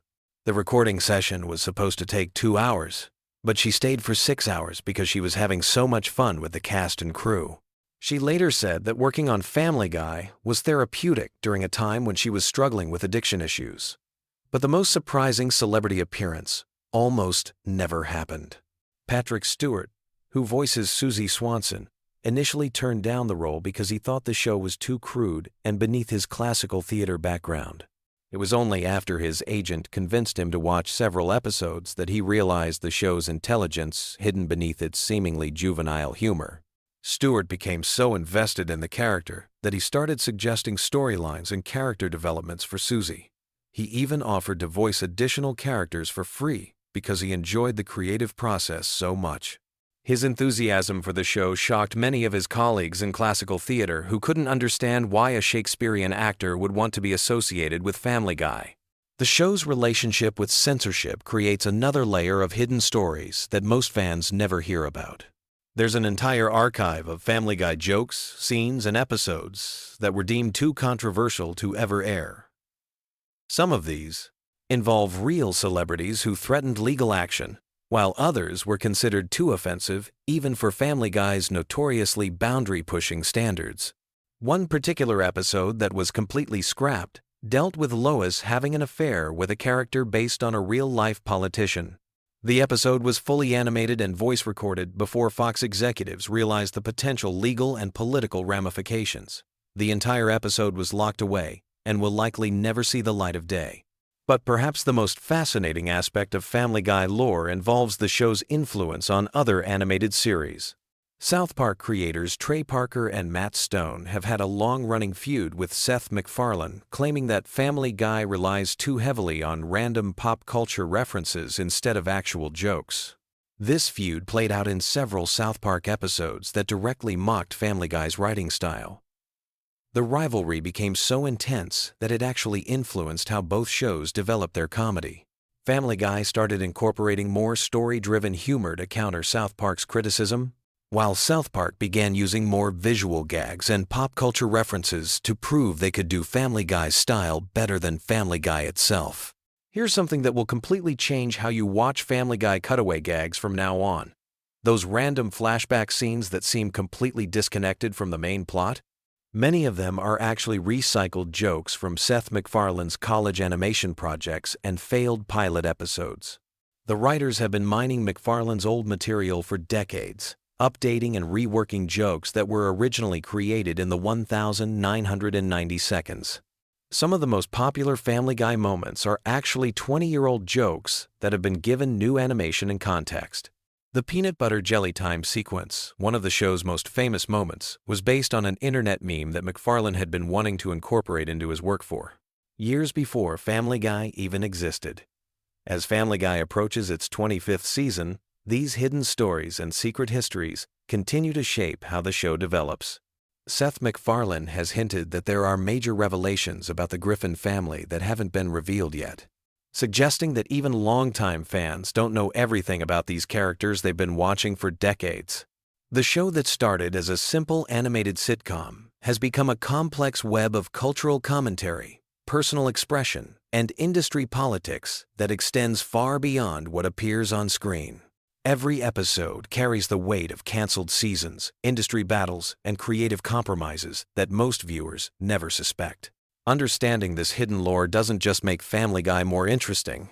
It reveals how the entire landscape of adult animation has been shaped by the accidents, controversies, and creative battles that brought the Griffin family to life and kept them alive against all odds.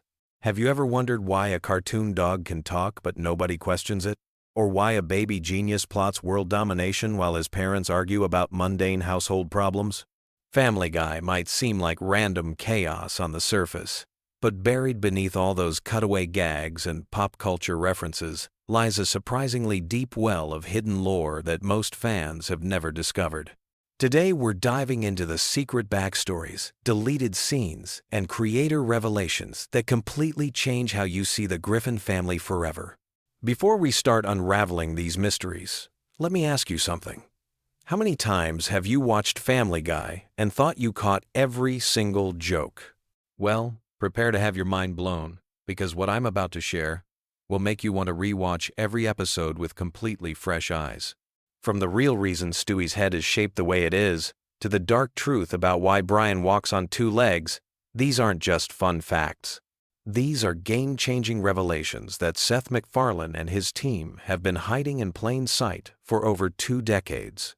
Let's start with something that'll make you question everything you thought you knew about the show's most iconic character.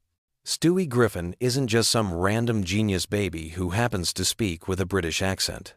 According to early production notes that surfaced years later, Seth MacFarlane originally conceived Stewie as having a specific psychological condition that explains both his advanced intelligence and his distinctive way of speaking.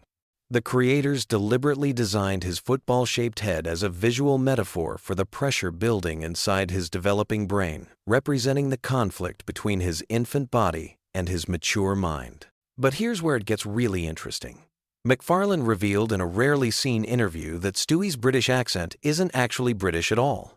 It's what's called a mid-Atlantic accent, the same affected speech pattern used by wealthy Americans in the early 20th century to sound more sophisticated.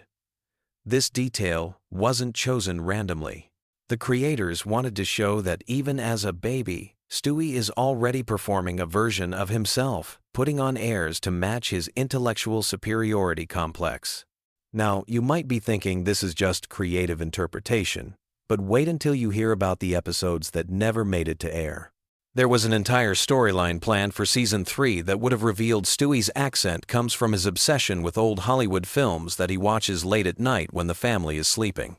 The episode would have shown him mimicking Cary Grant and Katharine Hepburn movies, explaining both his sophisticated vocabulary and his theatrical mannerisms. This backstory was ultimately scrapped because the writers felt it made Stewie too sympathetic and would have undermined his role as the show's primary antagonist. Speaking of characters with hidden depths, let's talk about Brian Griffin. Most people assume he's just a talking dog who drinks martinis and considers himself an intellectual. But the real lore behind Brian is much darker than you might expect. In the show's original pitch Bible, Brian wasn't always an anthropomorphic character. He started as a regular dog who gained human-like intelligence through a laboratory experiment gone wrong. This origin story was briefly referenced in early episodes through subtle visual cues that most viewers missed entirely. Remember how Brian occasionally displays knowledge about topics that would be impossible for a regular dog to understand? That's not just for comedic effect.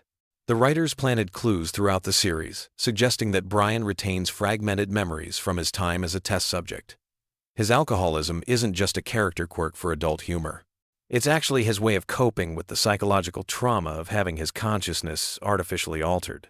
The constant drinking helps suppress the disturbing memories of his transformation, which is why he becomes increasingly anxious and neurotic when he's sober for extended periods. This connects to another piece of hidden lore that completely reframes Brian's relationship with the Griffin family. In deleted scenes from the pilot episode, there was supposed to be a moment where Brian accidentally reveals that he remembers being adopted by the Griffins, not born into the family. The implication was that Peter rescued Brian from the laboratory, not knowing about the experiments that had been performed on him.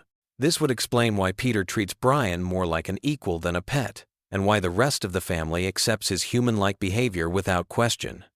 But the Brian revelations don't stop there. McFarlane once mentioned in a commentary track that Brian's literary aspirations aren't just pretentious posturing. They're actually his subconscious attempt to document his experiences and process his trauma through fiction.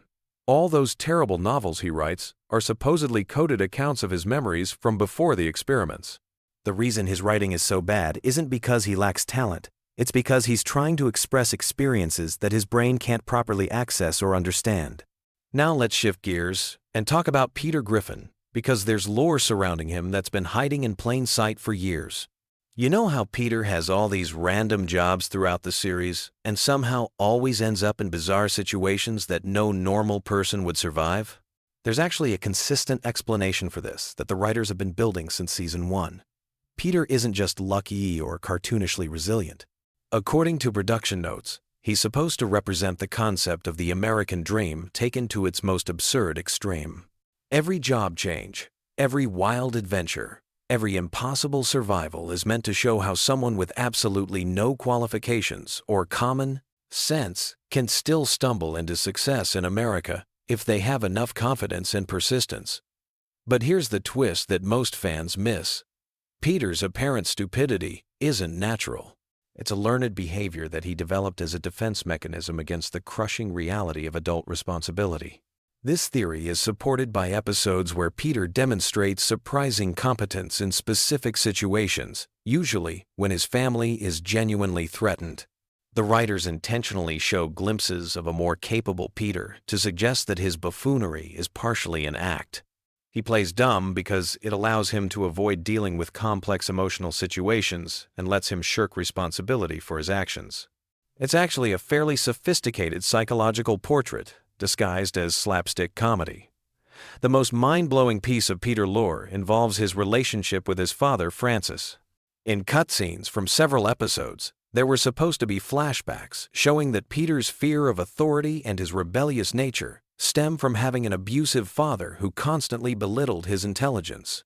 Peter's current behavior is his way of rebelling against Francis even after his death, choosing to embrace stupidity as a form of posthumous defiance.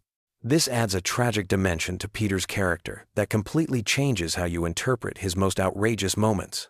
Let's move on to Lois, because her hidden backstory might be the most shocking of all. Most viewers see Lois as the long-suffering wife who somehow puts up with Peter's antics while trying to hold the family together. But there's lore suggesting that Lois is actually the most psychologically complex character in the entire show. Her wealthy background isn't just a plot device for occasional storylines about her family's money. It's the key to understanding her entire personality and motivation structure. According to early character development documents, Lois deliberately chose to marry Peter precisely because he was the opposite of everything her upper-class family expected from her. Her attraction to Peter wasn't romantic love in the traditional sense. It was her way of rebelling against the suffocating expectations of her privileged upbringing. This explains why she stays with Peter despite his obvious flaws and why she occasionally enables his worst behavior instead of putting her foot down. But here's where it gets really interesting. Lois's musical talents and her occasional displays of impressive competence aren't random character traits. They're remnants of the extensive education and training she received growing up in a wealthy family. The piano playing, the singing, The moments where she demonstrates sophisticated knowledge about art or culture, these are all parts of her original identity that she's trying to suppress in favor of her chosen role as a middle-class housewife. There was supposed to be an entire episode arc exploring Lois's internal conflict between her natural capabilities and her chosen lifestyle. The storyline would have revealed that she sometimes resents Peter not because he's difficult to live with, but because staying with him requires her to constantly diminish herself to avoid making him feel inadequate. This dynamic would have added incredible depth to their relationship and explained why their marriage has such a volatile quality. The Lois lore gets even deeper when you consider her relationship with her children. Her overprotectiveness of Meg isn't just maternal instinct.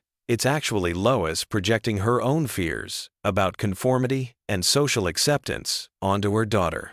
Lois sees Meg struggling with the same issues she faced growing up, trying to fit in while dealing with family dynamics that set her apart from her peers. The reason Lois sometimes fails to defend Meg effectively is because she's reliving her own teenage trauma through her daughter's experiences. Now we need to talk about Meg, because there's lore surrounding her character that's both heartbreaking and brilliant. Everyone knows that Meg serves as the family scapegoat, constantly bullied and ignored by everyone around her. But according to Seth MacFarlane's original vision, Meg's role in the family isn't accidental. She's deliberately positioned as the emotional lightning rod that keeps the rest of the family functional. In early scripts, there were scenes showing that Meg is actually aware of her role as the family punching bag and has made a conscious decision to accept it because she understands that her family needs someone to blame for their problems. This makes Meg arguably the most mature and self-sacrificing member of the Griffin family, which completely reframes every joke made at her expense. The writers planted subtle clues throughout the series, suggesting that Meg has incredible inner strength and resilience that she hides from everyone around her. Her moments of competence and insight are deliberately rare because she's learned that showing her true capabilities threatens the family's emotional equilibrium. When Meg does stand up for herself, it usually creates chaos that ultimately gets resolved by her returning to her scapegoat role. There's also lore suggesting that Meg's unpopularity at school isn't entirely natural. Some episodes hint that she's unconsciously sabotaging her own social relationships because she's terrified of abandoning her family role. If Meg became popular and confident, she'd have to confront the fact that her family's treatment of her is abusive rather than merely unfortunate. It's easier for her to believe that she deserves the treatment she receives than to acknowledge that her family is fundamentally dysfunctional. The most devastating piece of Meg lore comes from deleted scenes showing her keeping a secret journal where she documents all the cruel things her family says and does to her. But instead of expressing anger or hurt, the journal entries show Meg trying to understand and justify their behavior, constantly blaming herself for not being good enough to earn their love and respect. This transforms Meg from a simple comedy target into a genuinely tragic character whose story reflects real issues about family scapegoating and emotional abuse. Let's talk about some of the broader lore that affects the entire show's universe. Family Guy takes place in a world where cartoon logic applies, but there are consistent rules governing how that logic works. The cutaway gags aren't just random non sequiturs. They're actually windows into alternate realities or parallel dimensions that exist alongside the main Family Guy universe. This explains why the characters in cutaways sometimes have different personalities, or why historical events play out differently than in real life. Seth MacFarlane confirmed in interviews that he conceived the cutaway structure as a way to explore infinite possibilities within the show's framework. Each cutaway represents a potential timeline or alternative version of reality where different choices led to different outcomes. This means that every absurd scenario we see in a cutaway is actually happening somewhere in the broader Family Guy multiverse. This multiverse concept also explains some of the show's apparent continuity errors. When characters die and then reappear later, or when major events get reset without explanation, it's not sloppy writing. It's the show jumping between different dimensional versions of the Griffin family. The Brian death and resurrection storyline was actually a deliberate exploration of this concept, showing viewers what happens when the timeline gets significantly altered. There's also lore about Quahog itself that most viewers never notice. The town isn't just a generic setting for the Griffin family's adventures. It's specifically designed to represent a kind of American purgatory where nothing ever really changes or progresses. The residents of Quahog are stuck in perpetual cycles of the same mistakes and conflicts, which is why the characters can experience dramatic growth in one episode only, to return to their baseline personalities by the next episode. The writers have hidden references throughout the series, suggesting that Quahog exists in a temporal bubble where time moves differently than in the outside world. This explains why the characters never seem to age significantly, and why technological advancement happens inconsistently. It's not that the show ignores the passage of time. It's that Quahog itself is resistant to change, trapping its residents in an eternal present where growth and development are always temporary. As we wrap up this deep dive into Family Guy's hidden lore, it's worth noting that much of this information comes from sources that aren't widely available to casual fans. Production notes, deleted scenes, creator interviews, and behind-the-scenes materials reveal a level of thought and planning that's far more sophisticated than the show's reputation might suggest. Seth MacFarlane and his team have created a rich mythology that operates beneath the surface of what appears to be simple shock humor. The next time you watch Family Guy, pay attention to the details we've discussed today. Look for the subtle clues about character motivations, the hints about hidden backstories, and the consistent internal logic that governs even the most absurd situations. You'll discover that this apparently chaotic comedy actually follows carefully constructed rules that make every character more complex and interesting than they initially appear. What's most impressive about Family Guy's hidden lore is how it enhances rather than contradicts the show's comedic elements. Understanding Stewie's psychological complexity makes his schemes funnier, not less funny. Knowing about Brian's tragic backstory adds depth to his pretentious behavior without undermining the humor. Recognizing Meg's secret strength makes her mistreatment more poignant while still allowing the jokes to land. This is the mark of truly sophisticated comedy writing. The best humor comes from characters who feel real and situations that feel authentic, even when they're completely absurd. By building detailed backstories and consistent internal logic, the Family Guy writers created a foundation that supports both genuine emotional moments and outrageous comedic scenarios. So there you have it, the secret lore of Family Guy that changes everything about how you understand the show. From Stewie's artificial accent to Brian's laboratory origins, from Peter's defensive stupidity to Lois's suppressed identity, from Meg's conscious martyrdom to Quahog's temporal peculiarities. These hidden elements transform a seemingly simple cartoon into something much richer and more complex. Which of these revelations surprised you the most? Are there other aspects of Family Guy lore that you think deserve more attention? Let me know in the comments, and don't forget to subscribe for more deep dives into the hidden secrets of your favorite shows. Have you ever wondered why Family Guy has become the ultimate comfort show for falling asleep? Tonight we're diving deep into the sprawling universe of Seth MacFarlane's animated masterpiece, exploring every hidden detail, running gag, and piece of lore that makes this show the perfect bedtime companion for millions of viewers worldwide.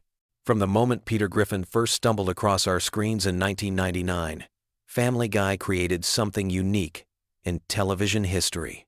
Unlike other animated sitcoms that rely on continuous storylines, Family Guy mastered the art of episodic storytelling mixed with an intricate web of callbacks, references, and character development that spans over 2 decades. This combination creates the perfect storm for sleep-time viewing because your brain can follow along without needing to track complex plot threads while still being rewarded with layers of detail that reveal themselves on repeat viewings. The genius of Family Guy's structure lies in its cutaway gags, those seemingly random flashbacks and fantasy sequences that interrupt the main storyline. These moments serve a dual purpose in the sleep experience.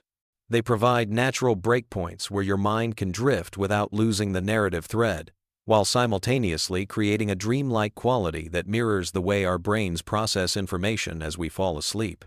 When Peter suddenly launches into a story about that time he worked as a Renaissance painter, or when the show cuts to a completely unrelated historical parody, It mimics the random associations our minds make in that drowsy state between waking and sleeping. Let's start with the Griffin family dynamics that form the foundation of this comfort viewing experience. Peter Griffin represents the archetypal bumbling father figure, but his character contains multitudes of backstory that unfold gradually throughout the series. His relationship with his father Francis, his complicated feelings about his biological father, Mickey, and his ongoing rivalry with the giant chicken Ernie create emotional anchors that ground even the most absurd episodes. These family connections provide a sense of stability and familiarity that translates perfectly to bedtime viewing. Lois Griffin serves as both the voice of reason and the enabler of chaos within the family structure. Her wealthy background, her musical aspirations, her brief flirtations with rebellion, and her unwavering devotion to her dysfunctional family create a maternal energy that many viewers find deeply comforting. The episodes that focus on Lois often explore themes of sacrifice, patience, and unconditional love, making them particularly soothing for nighttime consumption. The children of the Griffin household each bring their own unique energy to the sleep-time viewing experience. Meg's perpetual outsider status and her journey through adolescence provide moments of genuine pathos that balance the show's more chaotic elements. Her relationships with various boyfriends, her struggles with self-esteem, and her occasional moments of triumph create emotional beats that feel authentic even within the show's exaggerated reality. Chris Griffin's coming-of-age storylines offer a different kind of comfort, representing the awkwardness and uncertainty of teenage years with a gentle humor that never feels mean-spirited. His artistic talents, his romantic misadventures, and his generally good-hearted nature provide positive emotional anchors throughout the series. Then there's Stewie Griffin, perhaps the most complex character in the Family Guy universe. His evolution from world domination-obsessed infant to time-traveling genius to conflicted character, struggling with his identity, represents one of television's most subtle character developments. The episodes focusing on Stewie and Brian's friendship often delve into philosophical territory that can be profoundly relaxing, touching on themes of mortality, purpose, and connection in ways that are both humorous and deeply moving. Brian Griffin deserves special attention in any discussion of Family Guy lore. As the family dog who walks upright, drives cars, and serves as the show's intellectual conscience, Brian embodies the show's ability to blend the absurd with the profound. His struggles with alcoholism, his failed writing career, his romantic relationships, and his role as Stewie's best friend create some of the series' most emotionally resonant moments. The Brian-centered episodes often feature slower pacing and more introspective dialogue, making them ideal for winding down at the end of the day. The extended universe of Quahog, Rhode Island, provides an incredibly rich backdrop for sleep-time exploration. The town itself becomes a character, with its recurring locations like the Drunken Clam, the Quahog Mini Mart, and the various restaurants and businesses that appear throughout the series. These familiar settings create a sense of place and community that many viewers find comforting, like returning to a hometown you know intimately.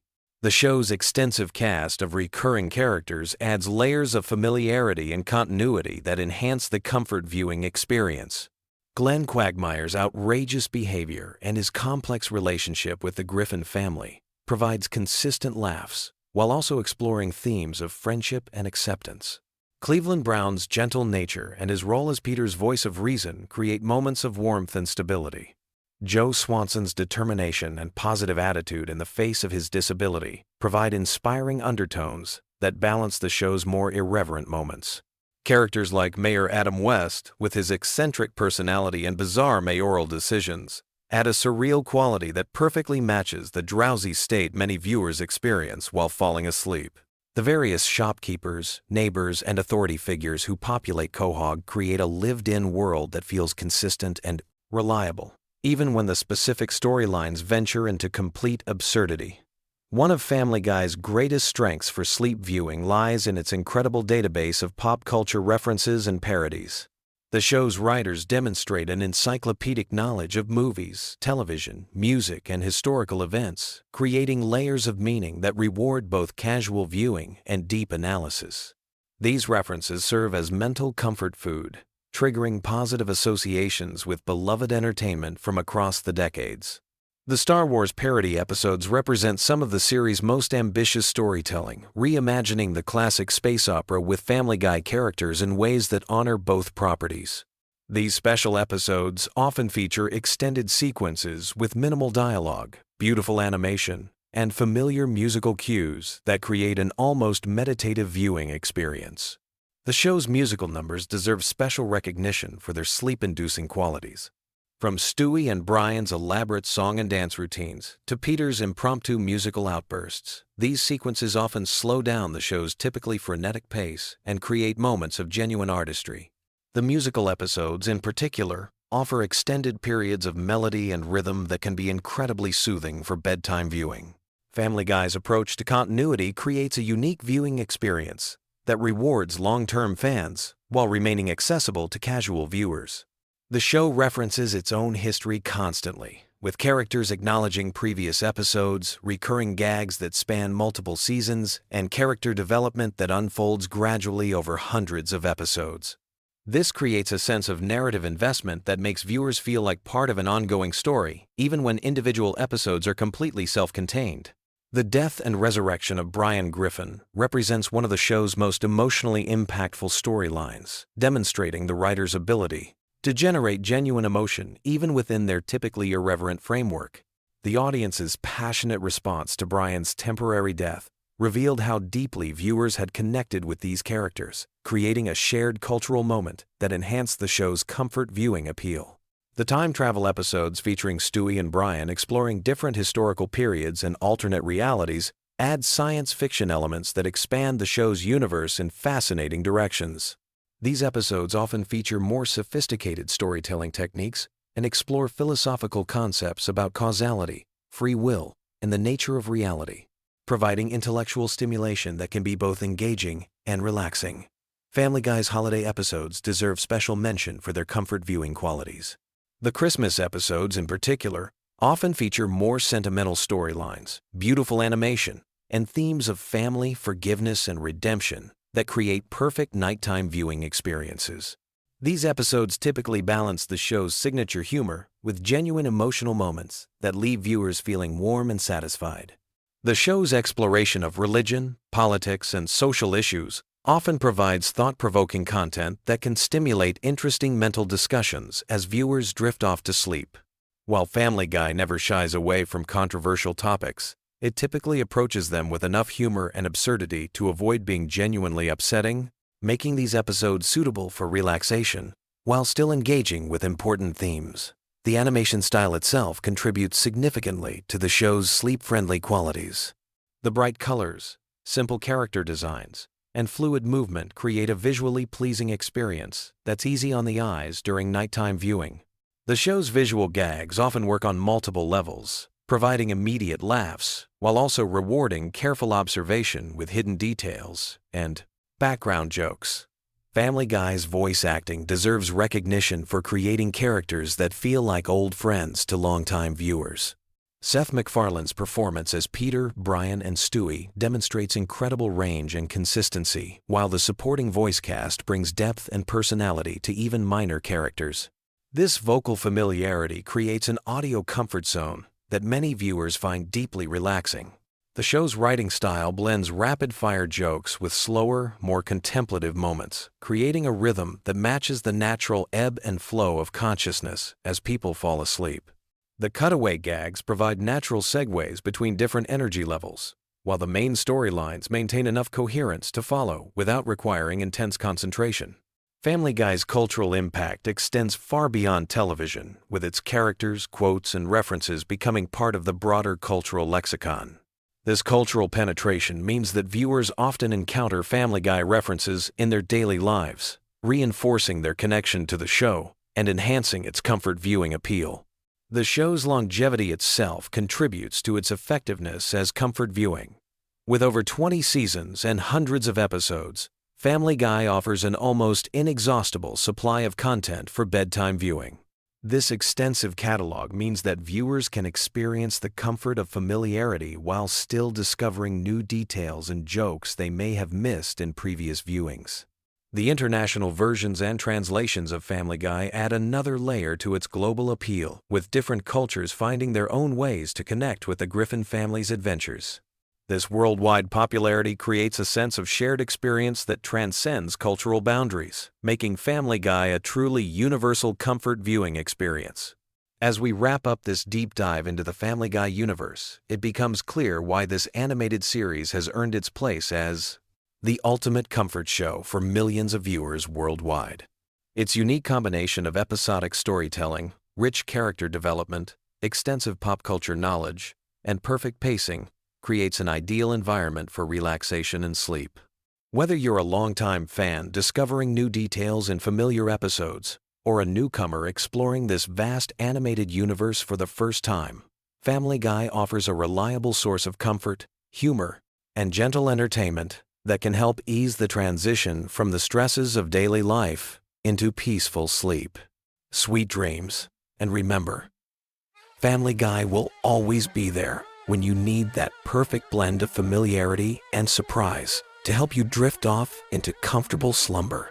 What if I told you that Family Guy was originally supposed to end after just 3 seasons, and that Seth MacFarlane almost died on September 11th, which completely changed the show's trajectory? The animated series that millions of people watch every day has some absolutely mind-blowing secrets hiding beneath its crude humor and cutaway gags that most fans have never heard about. I've spent countless hours diving deep into the production history, behind-the-scenes drama, and hidden connections that make Family Guy one of the most fascinating shows on television.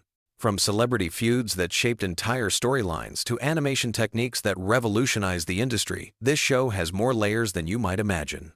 Let me take you on a journey through the most incredible Family Guy secrets that will completely change how you watch the show. We're going to uncover everything from the real-life inspirations behind your favorite characters to the corporate battles that almost killed the series multiple times. Trust me, by the end of this video, you'll never look at Stewie, Peter, or even Brian the same way again. First, let's talk about something that literally saved Seth MacFarlane's life and indirectly saved Family Guy from never existing. On September 11th, 2001, MacFarlane was supposed to be on American Airlines Flight 11, the first plane that hit the World Trade Center. He had a ticket and was scheduled to fly from Boston to Los Angeles that morning.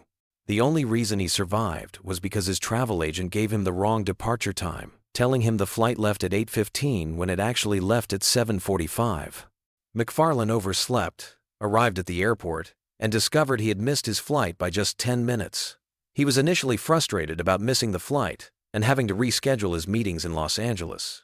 It wasn't until he was sitting in the airport waiting area that he saw the news reports and realized the plane he was supposed to be on had crashed into the North Tower.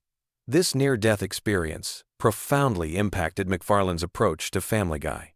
The show's later seasons began incorporating more political commentary and social satire, partly because MacFarlane felt he had been given a second chance to use his platform meaningfully. The controversial episodes that tackle everything from religion to politics can be traced back to this life-changing moment when MacFarlane realized how fragile life really is. But that's just the beginning of Family Guy's incredible origin story. The show itself was born from MacFarlane's college thesis film at the Rhode Island School of Design. He created a 9-minute animated short called The Life of Larry, featuring a character named Larry Cummings, who was essentially a prototype for Peter Griffin. The animation was crude, the jokes were simpler, but the DNA of Family Guy was already there. What's absolutely fascinating is that MacFarlane submitted this college project to the animation studio Hanna-Barbera, and they were so impressed they hired him immediately. He was just 22 years old and suddenly found himself working on shows like Johnny Bravo and Cow and Chicken. But MacFarlane had bigger dreams for his Larry character. He spent 2 years developing and refining the concept, eventually creating another short film called Larry and Steve, which featured the first appearance of a Brian-like dog character. This short caught the attention of Fox executives who were desperately looking for animated content to compete with The Simpsons. The network gave MacFarlane an unprecedented deal, making him the youngest executive producer in television history at age 24. The character inspirations go much deeper than most people realize. Peter Griffin wasn't just a random creation. He was actually based on a security guard that McFarlane knew during his time working at Hanna-Barbera. This security guard had the same loud, obnoxious personality and even shared some of Peter's physical characteristics. McFarlane has said in interviews that he would observe this guard's behavior and mannerisms, essentially using him as a real-life reference for what would become one of television's most iconic characters. Stewie Griffin's character has an even more complex origin story. Initially, McFarlane envisioned Stewie as a completely different type of character. In the original concept, Stewie was going to be much more obviously evil and would have actually succeeded in some of his schemes to kill Lois. The character was inspired by the child villain from a 1970 British film, but McFarlane realized that having a baby actually commit murder would make the show too dark for network television. The decision to make Stewie more ambiguously evil and eventually more sympathetic was one of the best creative choices the show ever made. It allowed the character to evolve over multiple seasons, becoming less focused on matricide and more focused on time travel, world domination, and his complex relationship with Brian. This evolution wasn't planned from the beginning, but happened organically as the writers discovered what worked best for the character. Speaking of Brian, his character represents something unprecedented in animated television. While other shows had featured talking animals, Brian was the first cartoon dog to be treated as a complete intellectual equal to the human characters. McFarlane made a conscious decision to never explain how Brian learned to talk or why he's so intelligent compared to other dogs in the show's universe. This creative choice was actually controversial within the animation industry because it broke the traditional rules of cartoon logic. Most animated shows establish clear parameters for their fantastical elements, but Family Guy deliberately leaves Brian's abilities unexplained. This ambiguity allows the character to function as both comic relief and serious, dramatic foil, depending on what the story requires. The show's distinctive cutaway gag structure wasn't part of the original concept either. In the early episodes, Family Guy followed a more traditional sitcom structure with linear storytelling. The famous random cutaways that interrupt the main plot were actually added later when McFarlane realized they could use these moments to explore more surreal and experimental types of humor. These cutaways became the show's signature element, but they also created massive production challenges. Each cutaway requires additional character designs, backgrounds, and sometimes entirely different animation styles. A single episode might feature dozens of different mini-scenes that have nothing to do with the main plot, essentially making every Family Guy episode like 3 or 4 different shows combined into one. The voice acting process reveals another fascinating layer of the show's complexity. Seth MacFarlane voices 4 of the main characters: Peter, Brian, Stewie, and Glenn Quagmire. What most people don't realize is that he records all of these voices in different sessions to maintain consistency. He can't switch between the voices quickly enough during regular recording sessions, so each character's dialogue is recorded separately and then edited together. McFarlane has mentioned that Peter Griffin's voice is the most physically demanding because it requires him to strain his vocal cords to achieve that distinctive gravelly tone. After long recording sessions, McFarlane sometimes loses his natural speaking voice temporarily because of the physical stress of performing Peter's dialogue. The show's relationship with censorship has created some of the most interesting behind-the-scenes stories in television history. Family Guy pushes boundaries constantly, but there's actually a sophisticated system of negotiations between the writers and network censors. The writers deliberately include jokes that they know will be rejected, using them as bargaining chips to keep the jokes they really want. This strategy has allowed Family Guy to get away with content that would never make it onto other network shows. The censors focus their attention on the obviously problematic material, which gives the writers cover to include more subtle but equally controversial content. It's essentially a game of misdirection that happens during every episode's production process. One of the most significant moments in Family Guy history happened when the show was actually canceled by Fox in 2002 after just 3 seasons. The network executives felt the show was too expensive to produce and wasn't attracting enough viewers in key demographics. This cancellation seemed like the end of the story, but something unprecedented happened next. The show's reruns on Cartoon Network's Adult Swim block became incredibly popular, attracting larger audiences than the original Fox broadcasts had achieved. Simultaneously, the Family Guy DVD sales broke records for animated television releases. Fans were literally buying seasons of a canceled show faster than DVDs of shows that were still in production. This combination of strong cable ratings and exceptional DVD sales convinced Fox to bring Family Guy back from the dead, making it the first canceled series in television history to be revived based primarily on home video performance. The revival created a new business model that other networks began copying, proving that traditional ratings weren't the only way to measure a show's value. The resurrection of Family Guy also changed how the show approached storytelling. When MacFarlane returned to production, he knew the show had been given an unlikely second chance, and this awareness influenced the writing in subtle but important ways. The characters became more self-aware, the jokes became more metatextual, and the show began directly addressing its own cancellation and revival in various episodes. Behind the scenes, the animation process for Family Guy utilizes techniques that most viewers never notice, but which significantly impact the show's distinctive look. Unlike many other animated series that use traditional cell animation or simple digital techniques, Family Guy employs a hybrid approach that combines hand-drawn character animation with digitally created backgrounds and effects. This hybrid technique allows the animators to create more dynamic camera movements and complex visual gags than would be possible with purely traditional methods. The show's famous chicken fights, elaborate musical numbers, and surreal cutaway sequences all rely on this sophisticated blend of old and new animation technologies. The writing room for Family Guy operates differently from most television shows because of the unique challenges created by the cutaway structure. The writers have to create two different types of content for every episode: the main storyline that follows traditional narrative rules, and the cutaway material that can be completely disconnected from reality. This dual writing process means that Family Guy episodes are actually much more complex to construct than they appear on screen. The writers have to ensure that the cutaways don't disrupt the pacing of the main story, while also making sure that each mini-scene within the cutaways has its own complete comedic arc. It's like writing a regular television episode while simultaneously writing dozens of very short comedy sketches. The show's impact on popular culture extends far beyond just entertainment. Family Guy has influenced internet meme culture more than almost any other television show, with countless jokes, phrases, and visual gags becoming viral content across social media platforms. The Surfin' Bird episode alone generated thousands of remixes, parodies, and tribute videos from fans around the world. This cultural influence wasn't accidental but resulted from MacFarlane's deliberate decision to make the show's humor as quotable and shareable as possible. The cutaway structure naturally creates bite-sized pieces of content that work perfectly for online sharing, essentially making every episode a collection of potential viral moments.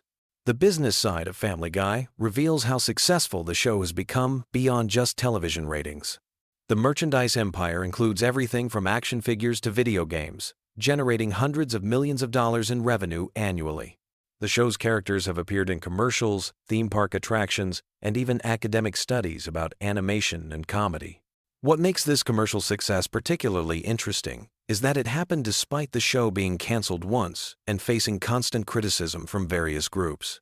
Family Guy proved that controversial content could be incredibly profitable if it connected with audiences authentically, creating a template that many other shows have tried to follow. The voice cast beyond Seth MacFarlane includes some fascinating stories about how actors were recruited and how their characters evolved. Alex Borstein, who voices Lois Griffin, was actually hired before the show was even greenlit by Fox. MacFarlane was so impressed by her audition that he wrote additional material specifically for her character, expanding Lois's role far beyond what was originally planned. Mila Kunis, who voices Meg Griffin, was just 14 years old when she started working on the show. Her voice literally changed during the early seasons as she went through adolescence while recording the character. The producers had to make subtle adjustments to accommodate her changing vocal range, creating a unique situation where a cartoon character's voice evolved naturally over time. The show's approach to celebrity guest stars differs significantly from other animated series. While The Simpsons typically has celebrities play versions of themselves, Family Guy often has famous actors voice completely original characters or play historical figures in cutaway gags.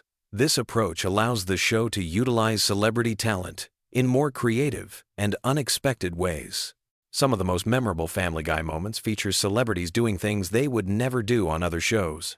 Precisely because the animated format and the show's irreverent tone give everyone involved permission to be more experimental.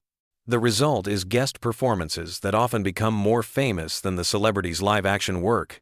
The international versions of Family Guy reveal how the show's humor translates across different cultures and languages. The cutaway gags often require complete restructuring for international audiences because the references are too specifically American to make sense in other countries. Foreign language versions sometimes feature entirely different jokes that serve the same comedic function but use locally relevant references. This localization process has created dozens of different versions of Family Guy that share the same characters and basic structure but feature significantly different content. In some ways, these international versions are like alternate universe versions of the show, exploring how the same comedic sensibilities might express themselves in different cultural contexts. The technological evolution of Family Guy's production reflects broader changes in the animation industry. Early episodes were produced using techniques that were already becoming obsolete, while recent seasons utilize cutting-edge digital tools that would have been impossible when the show first aired. Despite these technical advances, the show has maintained its distinctive visual style by deliberately limiting how much the animation quality improves. This conscious decision to maintain visual consistency has allowed Family Guy to feel timeless in ways that many other long-running animated series don't achieve. Episodes from different decades can be watched together without jarring visual discontinuities, creating a cohesive viewing experience across more than 20 years of production. The legacy of Family Guy extends beyond entertainment into academic and cultural analysis. Universities offer courses that study the show as an example of postmodern comedy, examining how its cutaway structure reflects contemporary media consumption patterns and attention spans. The show has essentially become a case study in how traditional narrative techniques can be deconstructed while still maintaining audience engagement. As Family Guy continues into its third decade of production, its influence on comedy, animation, and popular culture remains undeniable. From Seth MacFarlane's near-death experience that changed everything, to the unprecedented cancellation and revival that rewrote television business models, the show represents one of the most fascinating success stories in entertainment history. The next time you watch Peter Griffin stumble through another ridiculous adventure or listen to Stewie's sophisticated observations, remember that you're experiencing the result of countless creative decisions, business battles, and pure accidents that somehow combine to create something truly unique in television history. Did you know that Family Guy was actually canceled twice by Fox and nearly became lost media forever? Or that Seth MacFarlane almost died in the September 11th attacks but missed his flight because of a hangover? Welcome to the bizarre, twisted, and absolutely fascinating world of Family Guy lore that most fans have never heard about. I'm talking about secrets so wild that they make the show's most outrageous episodes look tame by comparison. We're diving deep into the creation myths, the behind-the-scenes drama, the near-death experiences, and the corporate battles that shaped one of television's most controversial animated series. Trust me, by the end of this video, you'll never watch Family Guy the same way again. Let's start with something that will blow your mind. Seth MacFarlane, the creator and voice of Peter Griffin, Brian, and Stewie, was supposed to be on American Airlines Flight 1-1 on September 11th, 2001. That's right, the same flight that crashed into the North Tower of the World Trade Center. But here's the crazy part. He overslept because he was hungover from a party the night before and his travel agent had given him the wrong departure time. If he had made that flight, Family Guy would never have existed beyond its first season, and animation history would be completely different. But that's just the beginning of this incredible story. Family Guy has one of the most bizarre resurrection tales in television history. The show premiered in 1999 and was actually performing decently in the ratings, but Fox kept moving it around to different time slots. You know how networks love to do that, right? Well, they moved it so many times that viewers couldn't keep track of when it was on. Eventually, Fox canceled it in 2002 after just 3 seasons. Here's where it gets interesting, though. While the show was dead on television, something magical was happening in the afterlife. Adult Swim picked up the syndication rights and started airing reruns late at night. College students and young adults discovered the show and fell in love with it.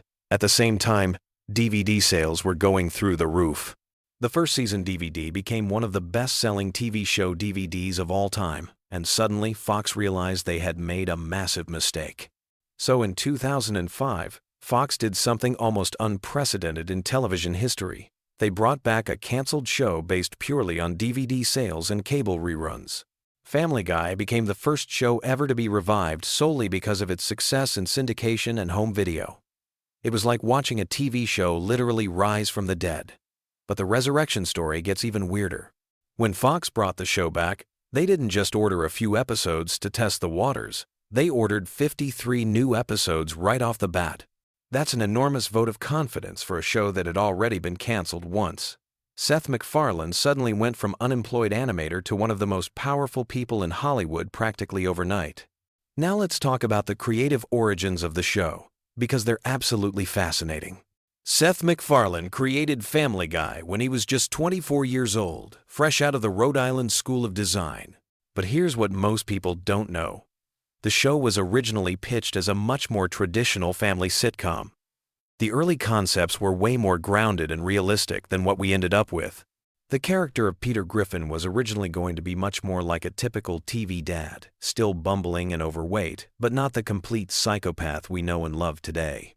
Stewie wasn't even going to be particularly smart or evil in the original concept. He was just going to be a regular baby with maybe slightly advanced vocabulary. Brian was going to be a normal dog who occasionally made witty observations but wasn't going to be a full conversation partner for the family. What changed everything was Seth MacFarlane's love of old Hollywood and classic animation.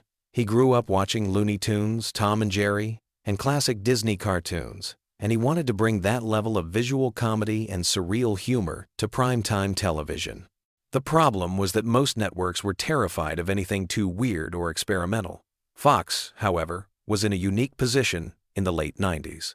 The Simpsons had proven that animated shows could work in prime time, but Fox was still considered the edgy, rebellious network. They were willing to take risks that ABC, CBS, and NBC would never consider. So when Seth pitched his cartoon about a dysfunctional family in Rhode Island, Fox was intrigued enough to order a pilot. The pilot episode is actually incredibly different from the show we know today. The animation style was cruder, the jokes were more straightforward, and the characters hadn't yet developed their extreme personalities. If you watch that original pilot, you can barely recognize it as the same show. It's like looking at baby photos of a celebrity. You can kind of see the resemblance, but it's clearly a work in progress. One of the most fascinating aspects of Family Guy's development is how the characters evolved over time. Take Stewie, for example. In the early seasons, he was genuinely trying to kill Lois and take over the world. His evil schemes were the driving force behind many episodes. But as the show went on, the writers realized that Stewie was funnier when he was dealing with more relatable problems, like sexuality, relationships, and growing up. This evolution wasn't accidental. It reflected Seth MacFarlane's own growth as a writer and person.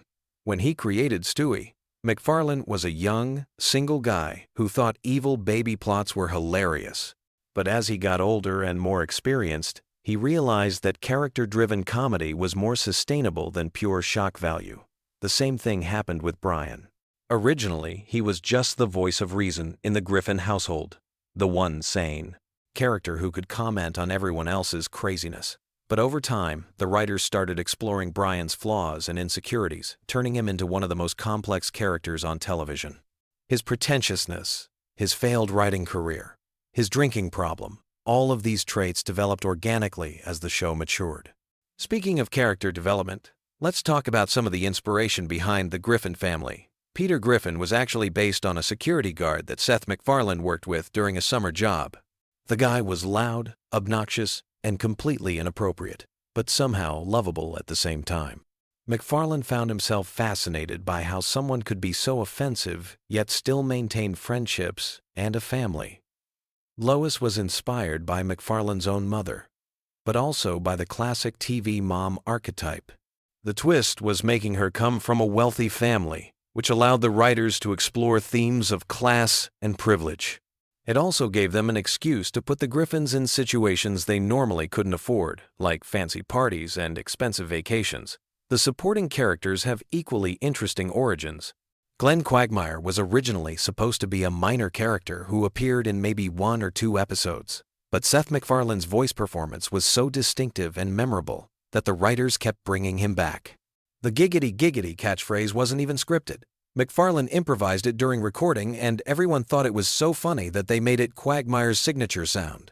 Cleveland Brown started as a simple background character, but MacFarlane realized that having a calm, reasonable neighbor made Peter's craziness even funnier by contrast.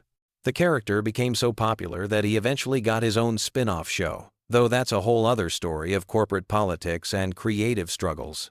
One of the most controversial aspects of Family Guy is its use of cutaway gags, those random flashbacks that have nothing to do with the main plot. Some critics hate them, calling them lazy writing and cheap laughs. But here's the thing. Those cutaways were actually inspired by some of the most sophisticated comedy ever created.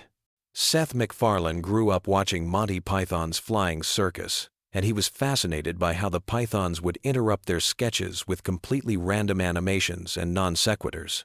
He also loved the Marx Brothers movies, where the plot would screech to a halt for a musical number or a bizarre comedy bit that had nothing to do with anything else. The cutaway gags serve a specific purpose in Family Guy's comedy structure. They allow the writers to do jokes that would be impossible within the constraints of a normal sitcom plot. Want to make fun of a celebrity or reference an obscure movie? Just have Peter say, "This reminds me of the time I," and cut to whatever crazy scenario you can imagine. But here's something most fans don't realize. Many of those cutaways are actually incredibly expensive to produce. Each one requires new character designs, new backgrounds, new voice acting, and sometimes even new music. A single 30-second cutaway can cost more to animate than an entire scene of regular dialogue. Fox executives were initially horrified by how much money the show was spending on these seemingly throwaway jokes. The financial aspect of Family Guy is actually one of the most interesting parts of its story. When the show first premiered, animation was still considered a niche market for adults. The Simpsons was successful, but it was seen as a unique exception rather than proof that there was a broader market for animated comedy. Family Guy's success helped prove that there was actually a huge appetite for adult animated shows. This paved the way for series like American Dad, The Cleveland Show, Archer, Rick and Morty, and countless others. Without Family Guy's commercial success, the entire landscape of adult animation might look completely different today. The merchandising aspect is equally fascinating. Family Guy products generate hundreds of millions of dollars in revenue every year. T-shirts, toys, video games, Christmas ornaments, you name it, and there's probably a Family Guy version of it. The Stewie character alone has spawned an entire industry of baby-themed merchandise with surprisingly dark humor. But perhaps the most interesting aspect of Family Guy's cultural impact is how it changed the way we think about offensive comedy. The show pushes boundaries that would have been unthinkable on television even 10 years before it premiered. Yet somehow, it manages to get away with jokes that would destroy other shows. The secret is in the show's self-awareness. Family Guy knows that it's offensive, and it's constantly making jokes about its own offensiveness. When Peter does something terrible, the other characters usually call him out on it. When the show makes a controversial reference, it often follows it up with a joke about how inappropriate the reference was. This meta-humor creates a kind of protective bubble around the show's more controversial content. Viewers understand that they're not supposed to take Peter Griffin seriously as a role model. He's clearly meant to be a cautionary tale about what happens when someone has no filter and no self-awareness. The voice acting on Family Guy deserves its own deep dive because it's honestly incredible. Seth MacFarlane voices 4 of the main characters: Peter, Brian, Stewie, and Glenn Quagmire, plus dozens of supporting characters and celebrity impersonations. His range is absolutely mind-blowing when you really think about it. But here's what's even more impressive. MacFarlane often records conversations between his own characters. That means he's essentially having entire dramatic scenes with himself, switching between voices and maintaining the emotional continuity of multiple characters simultaneously. It's like watching a one-man theater performance every time you see Peter and Brian have a heart-to-heart conversation. The other voice actors are equally talented. Alex Borstein, who voices Lois, also does dozens of supporting characters, including the Griffin's maid Consuela. Mila Kunis took over the voice of Meg after the first season, and her performance evolved from simple teenager dialogue to some of the show's most emotionally complex moments. Seth Green voices Chris Griffin, and his portrayal perfectly captures that awkward teenage energy. Green actually ad-libs a lot of Chris's dialogue, particularly the character's weird sound effects and random observations. Many of Chris's funniest moments come from Green just improvising during recording sessions. The show's relationship with Fox has always been complicated and fascinating. On one hand, Family Guy makes enormous amounts of money for the network. On the other hand, it constantly creates controversy and pushes the boundaries of what's acceptable on broadcast television. There have been numerous instances where Fox executives have asked the writers to tone down certain jokes or storylines. Sometimes the writers comply, but often they find creative ways to work around the censorship. This has led to some incredibly clever wordplay and visual innuendo that's actually funnier than whatever the original joke was going to be. The international success of Family Guy is another interesting chapter in its story. The show airs in dozens of countries around the world, and each market has its own unique censorship challenges. Some countries cut entire scenes, while others dub over offensive dialogue with completely different jokes.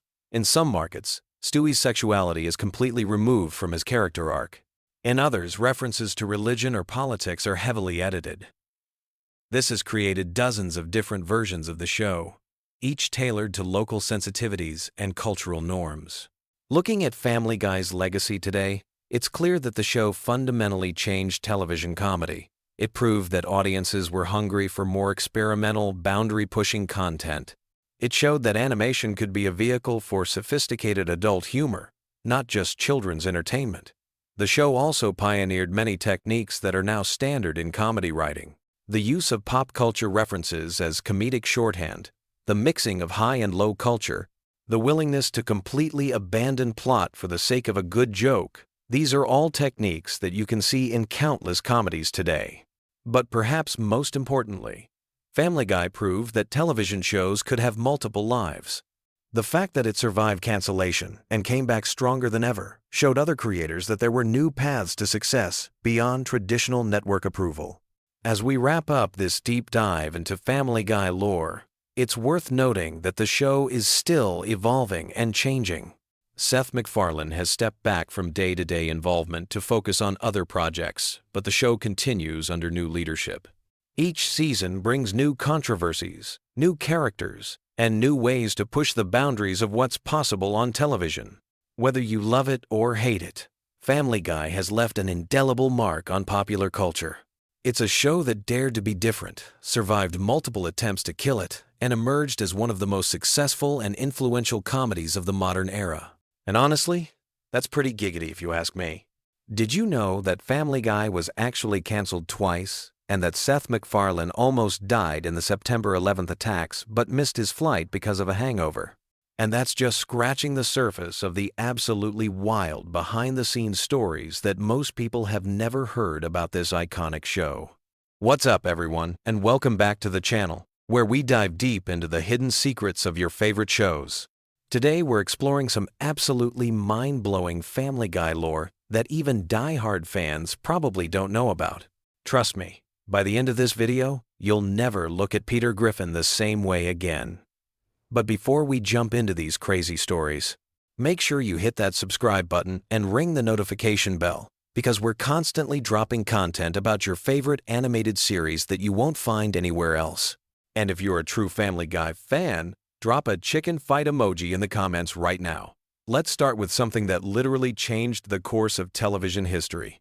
Seth MacFarlane was supposed to be on American Airlines Flight 11 on September 11, 2001, the same flight that crashed into the North Tower of the World Trade Center. The only reason he wasn't on that plane was because he had been out drinking the night before and overslept, missing his flight by just 15 minutes. MacFarlane has talked about this in interviews, describing how his travel agent called him frantically when she realized what had happened. Can you imagine how different the world of animation would be today if he had made that flight? No Family Guy revival. No American Dad. No The Orville. It's one of those sliding doors moments that completely altered entertainment history. Speaking of near-death experiences, did you know that Family Guy has been canceled not once, but twice? The show originally ran from 1999 to 2002 before Fox pulled the plug due to declining ratings. But here's where it gets interesting. The show found new life through DVD sales and reruns on Cartoon Network's Adult Swim block. The DVD sales were absolutely unprecedented for an animated series at the time. We're talking about millions of copies sold, which was unheard of for a canceled TV show. Adult Swim's late-night reruns were pulling in massive audiences, often outperforming the original Fox broadcasts. The demand became so overwhelming that Fox had no choice but to bring the show back in 2005. But the cancellation drama didn't end there. In 2007, Fox canceled the show again, this time after Season 5. Once again, fan outcry and continued strong performance in syndication forced the network's hand, and they renewed it for a 6th season. It's pretty incredible when you think about it. Family Guy might be the only show in television history to be saved by its fans twice. Now, let's talk about some character secrets that will blow your mind. Stewie Griffin's sexuality has been a topic of debate for years. But Seth MacFarlane actually revealed in interviews that Stewie was originally conceived as a completely straight character who would eventually grow up to be a normal heterosexual adult. The gay undertones that fans picked up on were never intentionally written into the character initially. However, MacFarlane later embraced the ambiguity and has said that Stewie exists in a kind of pre-sexual state where his eventual orientation is deliberately left unclear. This explains why sometimes Stewie seems attracted to women, sometimes to men, and sometimes to neither. It's a fascinating example of how a character can evolve beyond their creator's original intentions. Here's something that might surprise you about Brian Griffin. He was almost killed off permanently way before that infamous Thanksgiving episode where he actually died temporarily. In the early seasons, there were multiple discussions about removing Brian from the show entirely because some writers felt his character was becoming too preachy and unlikable. The writers experimented with making Brian more flawed and hypocritical to balance out his intellectual pretensions, which is why we see him become increasingly alcoholic and self-absorbed as the series progresses. This character development wasn't accidental. It was a deliberate attempt to make him more interesting and less of a mouthpiece for liberal talking points. Let's dive into some voice acting secrets that most people don't know about. Seth MacFarlane voices 4 main characters: Peter, Brian, Stewie, and Glenn Quagmire. Seth, but he also voices dozens of minor characters throughout the series. However, there are some characters he refuses to voice himself. For example, MacFarlane has stated that he deliberately doesn't voice any of the female characters because he believes women should voice female characters whenever possible. This is why actors like Alex Borstein voice Lois and Mila Kunis voices Meg. It's a surprisingly progressive stance for a show that often gets criticized for its treatment of female characters. Speaking of Meg, here's some dark lore about America's least favorite animated teenager. The character was originally supposed to be much more popular and central to the show's dynamic. In early concept art and scripts, Meg was portrayed as a typical popular high school girl who would serve as the voice of reason in the Griffin family. However, the writers quickly discovered that it was much funnier to make her the family's scapegoat and punching bag. What started as occasional jokes about Meg being unpopular gradually evolved into the running gag where literally everyone treats her terribly. The writers have admitted that they sometimes feel bad about how mean the show is to Meg, but the jokes are just too funny to stop. Here's a piece of lore that connects to real-world tragedy. The show has made several references to Conway Twitty, the country singer, usually by cutting away to him performing full songs as a way to pad the episode runtime. These cutaway gags became a running joke about lazy writing and time filling. However, there's a darker story behind this. Conway Twitty died in 1993, years before Family Guy even existed. Seth MacFarlane has revealed that the Conway Twitty gags were actually inspired by his own father's love of the singer's music. MacFarlane's father would play Conway Twitty songs constantly when Seth was growing up, and the extended musical cutaways were a way of honoring that memory, while also poking fun at television's tendency to use musical performances as filler. Let's talk about some episodes that almost didn't make it to air. The episode titled Partial Terms of Endearment was actually banned from broadcast television entirely. The episode deals with abortion and surrogate pregnancy in typical Family Guy fashion, but the content was deemed too controversial for Fox's standards. The episode was completely finished and was supposed to air during Season 8, but Fox refused to broadcast it. It was eventually included on the DVD release and made available online, but it remains the only Family Guy episode that has never aired on television in the United States. The controversy surrounding this episode led to stricter content guidelines for the show going forward. Here's something about the show's animation that most people never notice. In the early seasons, the animation style was much more crude and simple, partly due to budget constraints, but also because of the technology available at the time. However, if you watch closely, you'll notice that the animation quality suddenly improves dramatically around Season 4. This wasn't just because of increased budget. It was because the show switched animation studios. The original episodes were animated by a small studio that specialized in low-budget television animation. When the show was revived, Fox invested in higher-quality animation produced by a different studio with more advanced technology and techniques. But here's the weird part.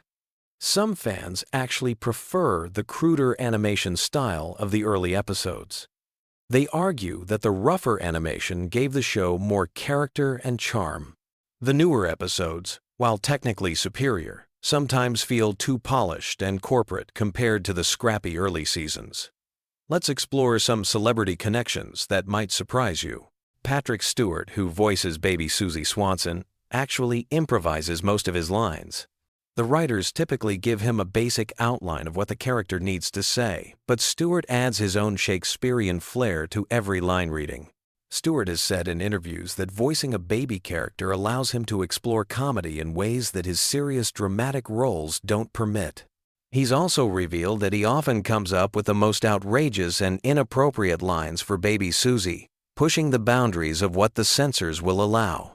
Here's some lore about the show's most controversial episodes. The episode where Brian and Stewie are trapped in a bank vault together for the entire episode was actually written as a bottle episode to save money on animation and voice acting. However, it ended up becoming one of the most critically acclaimed episodes in the show's history. The writers have revealed that they were initially worried the episode would be boring since it only featured 2 characters in one location for the entire runtime. But the episode's success proved that the show worked best when it focused on character development and dialogue rather than just rapid-fire jokes and cutaway gags. Speaking of experimental episodes, did you know that the show has done several episodes that exist in alternate universes or different time periods? These aren't just random creative choices. They're actually part of a larger multiverse concept that the writers have been quietly building throughout the series. The writers have hinted that all of these alternate reality episodes are connected, and that there's a larger mythology about parallel dimensions that runs throughout the show. Most fans don't pick up on these connections because they're subtle and spread across multiple seasons, but dedicated viewers have started mapping out the multiverse timeline. Here's something about the show's music that most people don't realize. Seth MacFarlane is actually a trained singer and musician who has released several albums of standards and jazz music. Many of the musical numbers in Family Guy feature MacFarlane's actual singing voice, not just his character voices. MacFarlane has said that he uses Family Guy as a way to showcase different musical styles and pay homage to classic American songwriting. Some of the show's most elaborate musical sequences were specifically designed to highlight MacFarlane's vocal abilities and his love of traditional pop music. But here's the interesting part. MacFarlane has also revealed that he sometimes writes entire episodes around songs he wants to perform. The plot becomes secondary to the musical numbers, which explains why some episodes feel like they're structured more like variety shows than traditional sitcoms. Let's talk about some behind-the-scenes drama that most fans don't know about. There have been several major conflicts between the voice actors over the years, particularly regarding salary negotiations and creative control. The most significant dispute involved Mila Kunis, who voices Meg. During Season 7, there were reports that Kunis was considering leaving the show due to disagreements about her character's treatment and her compensation compared to other cast members. The situation was eventually resolved, but it led to changes in how Meg was written in subsequent seasons. Here's some dark lore about the show's influence on real-world events. Several episodes of Family Guy have been accused of predicting or inspiring real-world tragedies. The most notable example is an Ininoendai episode that aired before the Boston Marathon bombing that featured Peter accidentally detonating bombs in Boston.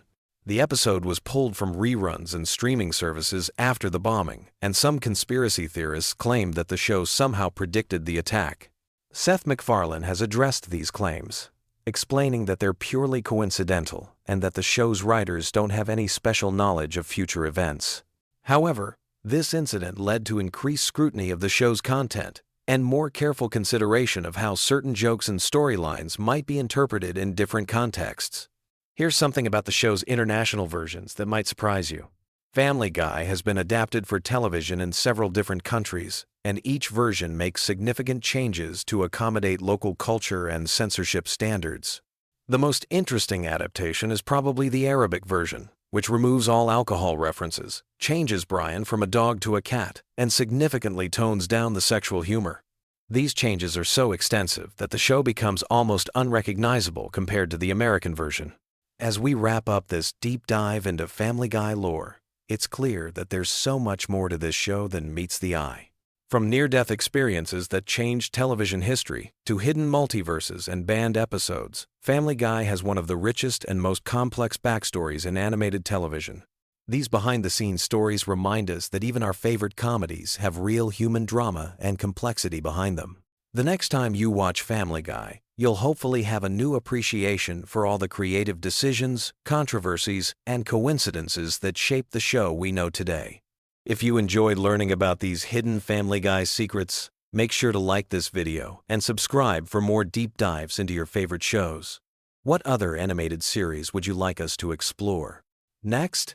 Let me know in the comments below, and I'll see you in the next video, where we uncover even more secrets from the world of animation.